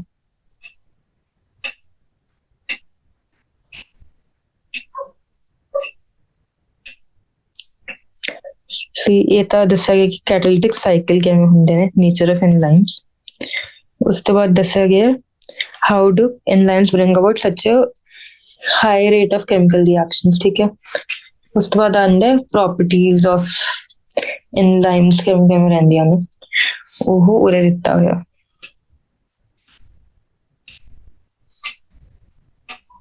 ਜਿਹੜਾ ਇਹ ਪੈਰਾਗ੍ਰਾਫ ਹੈ ਨਾ, ਇਹਨਾਂ ਦੇ ਅੰਦਰ ਆਪਾਂ ਨੇ ਪੜਿਆ ਕਿ ਐਂਜ਼ਾਈਮ ਦੀ ਪ੍ਰੋਪਰਟੀਜ਼ ਕੀ ਰਹਿੰਦੀਆਂ ਨੇ। ਉਸ ਤੋਂ ਬਾਅਦ so with this we complete the chapter. ਇਹਦੇ ਅੰਦਰ ਬਹੁਤ ਸਾਰੇ ਇੰਪੋਰਟੈਂਟ ਕੁਐਸਚਨਸ ਵੀ ਆਉਂਦੇ ਨੇ ਤੇ ਕਾਫੀ ਚੀਜ਼ਾਂ ਇਹ ਚੈਪਟਰ ਦੇ ਵਿੱਚ ਪੁੱਛੀਆਂ ਜਾਂਦੀਆਂ ਨੇ। ਹੁਣ ਸਪੋਜ਼ ਜਿਵੇਂ ਕਿ ਇਹ ਕਾਰਬੋਨਿਕ ਐਨਹਾਈਡਰੇਜ਼ ਹੈ, ਤਾਂ ਇਹਦੀ ਇੱਕ ਬਾਰ ਐਨਡੀਏ ਕੁਐਸਚਨਸ ਆ ਚੁੱਕੇ ਨੇ ਇਹਦੇ ਉੱਤੇ। ਤੇ ਇੱਕ ਬਾਰ ਐਨਡੀਏ ਦਾ ਜਿਹੜਾ ਮੌਕ ਟੈਸਟ ਹੈ ਬਹੁਤ ਜਿਹੜੇ ਐਪ ਤੇ ਸੀਗੇ 2020 ਚ ਆਇਆ ਸੀਗਾ, ਤਾਂ ਉਹਦੇ ਉੱਤੇ ਪੁੱਛਿਆ ਗਿਆ ਸੀ what is turnover number. Turnover number ਤੇ ਕਾਰਬੋਨਿਕ ਐਨਹਾਈਡਰੇਜ਼ ਦਾ ਟਰਨਓਵਰ ਨੰਬਰ ਹੈ 36 ਮਿਲੀਅਨ। ठीक है, carbonic anhydrase is the fastest enzyme in the world, natural enzyme, ठीक है। उस तो बाद टर्नओवर नंबर का मतलब की है, number of substrate molecules changed पर मिनट। ध्यान रखना कि पर मिनट है, पर सेकंड नहीं है, पर आवर नहीं है। changed by a molecule of enzyme। ते क्या स्ट्रेस दिखता कि मतलब single enzyme molecule how many substrate molecules नो एक मिनट के अंदर प्रोडक्ट्स चेंज करते हैं, that is turnover number of the enzyme। तो ਇਹਦਾ ਕੀ ਮਤਲਬ ਹੈ ਕਿ ਕਾਰਬੋਨਿਕ ਐਨਹਾਈਡਰੇਜ਼ 36 ਮਿਲੀਅਨ ਸਬਸਟ੍ਰੇਟ ਮੋਲੀਕਿਊਲਸ ਨੂੰ ਪ੍ਰੋਡਕਟ ਦੇ ਅੰਦਰ ਚੇਂਜ ਕਰਦਾ ਹੈ ਵਿਦਿਨ 1 ਮਿੰਟ, ਠੀਕ ਹੈ। ਇਸ ਤੋਂ ਇਲਾਵਾ ਹੋਰ ਇੰਪੋਰਟੈਂਟ ਚੀਜ਼ਾਂ ਚੈਪਟਰ ਦੇ ਅੰਦਰ ਕਾਫੀ ਸਾਰੀ ਡਾਇਗਰਾਮਸ ਜਿਹੀਆਂ ਫਿਗਰਸ ਦਿੱਤੀਆਂ ਹੋਈਆਂ ਨੇ ਚੈਪਟਰ ਦੇ ਅੰਦਰ, ਉਹ ਸਭ ਕੁਛ ਹੈ। ਫਿਰ structure of protein, structure of carbohydrates, polysaccharides ਤੇ ਉਹਨਾਂ ਦੇ ਮੋਨੋਮਰਸ ਕੀ ਰਹਿੰਦੇ ਨੇ, ਇਹ ਸਭ ਕੁਝ ਪੁੱਛਿਆ ਜਾਂਦਾ ਹੈ। ਤੇ ਇੱਕ ਆਪਾਂ ਸਟਾਰਟਿੰਗ ਤੇ ਟੇਬਲ ਪੜਿਆ ਸੀਗਾ ਕਿ ਅਰਥ ਦੇ ਅੰਦਰ ਕੀ ਕੰਪੋਜੀਸ਼ਨ ਹੈ ਤੇ ਹਿਊਮਨ ਬੋਡੀ ਦੇ ਅੰਦਰ ਕੀ ਕੰਪੋਜੀਸ਼ਨ ਹੈ, ਤੇ ਇਹ ਵੀ ਕੀ ਸੈਲੂਲਰ ਕੰਪੋਨੈਂਟਸ ਦੇ ਅੰਦਰ ਕਿਹਦੀ ਕਿੰਨੀ ਪ੍ਰੋਪੋਰਸ਼ਨ ਹੈ, ਇਹ ਸਭ ਇੰਪੋਰਟੈਂਟ ਟੇਬਲਸ ਹੈ। ਮਤਲਬ ਇਹ ਵਾਲਾ ਐਵਰੇਜ ਕੰਪੋਜੀਸ਼ਨ ਆਫ ਸੈਲ ਤੇ ਉਸ ਤੋਂ ਬਾਅਦ ਸਭ ਸੈਕੰਡਰੀ ਮੈਟਾਬੋਲਾਈਟਸ, ਇਹ ਵੀ ਬਹੁਤ ਇੰਪੋਰਟੈਂਟ ਹੈ। ਇਹ ਸਾਰੀ ਡਾਇਗਰਾਮਸ ਤੇ ਉਸ ਤੋਂ ਇਲਾਵਾ ਇਹ ਵਾਲੇ ਜਿੰਨੇ ਵੀ ਐਲੀਮੈਂਟ ਵਾਲੇ ਟੇਬਲਸ ਹੈ, ਇਹਨਾਂ ਦਾ ਆਪਾਂ ਨੇ ਕੰਪੈਰੀਜ਼ਨ ਕਰਕੇ ਇੱਕ ਆਰਡਰ ਵੀ ਬਣਾ ਲਿਆ ਸੀਗਾ ਤੇ ਉਹ ਯਾਦ ਵੀ ਕਰਨ ਦੀ ਕੋਸ਼ਿਸ਼ ਕੀਤੀ ਸੀਗੀ, ਠੀਕ ਹੈ। ਉਸ ਤੋਂ ਬਾਅਦ ਇੱਕ ਕੁਐਸਚਨ ਆਇਆ ਸੀਗਾ 2007 ਚ ਕਿ 98% of the human body is composed of the 6 elements, ਕਿਉਂਕਿ ਇਹਨਾਂ ਨੂੰ ਜਦੋਂ ਐਡ ਕਰਦੇ ਆ ਤਾਂ 98% ਆ ਜਾਂਦਾ ਹੈ। ਨੀਚੇ ਐਡ ਕਰਕੇ ਦੇਖ ਲਓ ਕਿ this is less than 2%, this is 0.8, ठीक है। So with this we complete the chapter of biomolecules। Have a good day, happy learning it। Do solve the ਜਿਹੜੇ ਵੀ previous year papers ਤੇ previous year MCQs हैं ਉਹਨਾਂ ਨੂੰ solve ਜ਼ਰੂਰ ਕਰਨਾ ਹੈ ਤੇ ਕੁਝ books ਨਾਲ ਵੀ practice ਕਰਨੀ ਹੈ ਇਹਨਾਂ ਦੇ MCQs, ਜਿਵੇਂ ਕਿ NCERT fingertips ਵਗੈਰਾ, ਉਹ common books ਨੇ। ਤੇ NCERT ਦੀ back exercise ਆਪਾਂ ਨੇ ਹੁਣ ਡਿਸਕਸ ਕਰ ਲਿੱਤੀ ਹੈ। ਅਗਰ ਕੁਛ ਲੋਕਾਂ ਕੋਲ NCERT ਐਗਜ਼ਾਮਪਲਰ ਹੈ ਉਹਨੂੰ ਵੀ ਟਰਾਈ ਕਰ ਸਕਦੇ ਤੁਸੀਂ ਸੋਲਵ ਕਰਨ ਦਾ। ਤੇ ਇਹ ਸਾਰੀ ਜਿੰਨੇ ਵੀ ਡਾਇਗਰਾਮਸ ਇਹਨਾਂ ਤੇ ਜ਼ਰੂਰ ਧਿਆਨ ਦੇਣਾ। Have a good day, happy learning.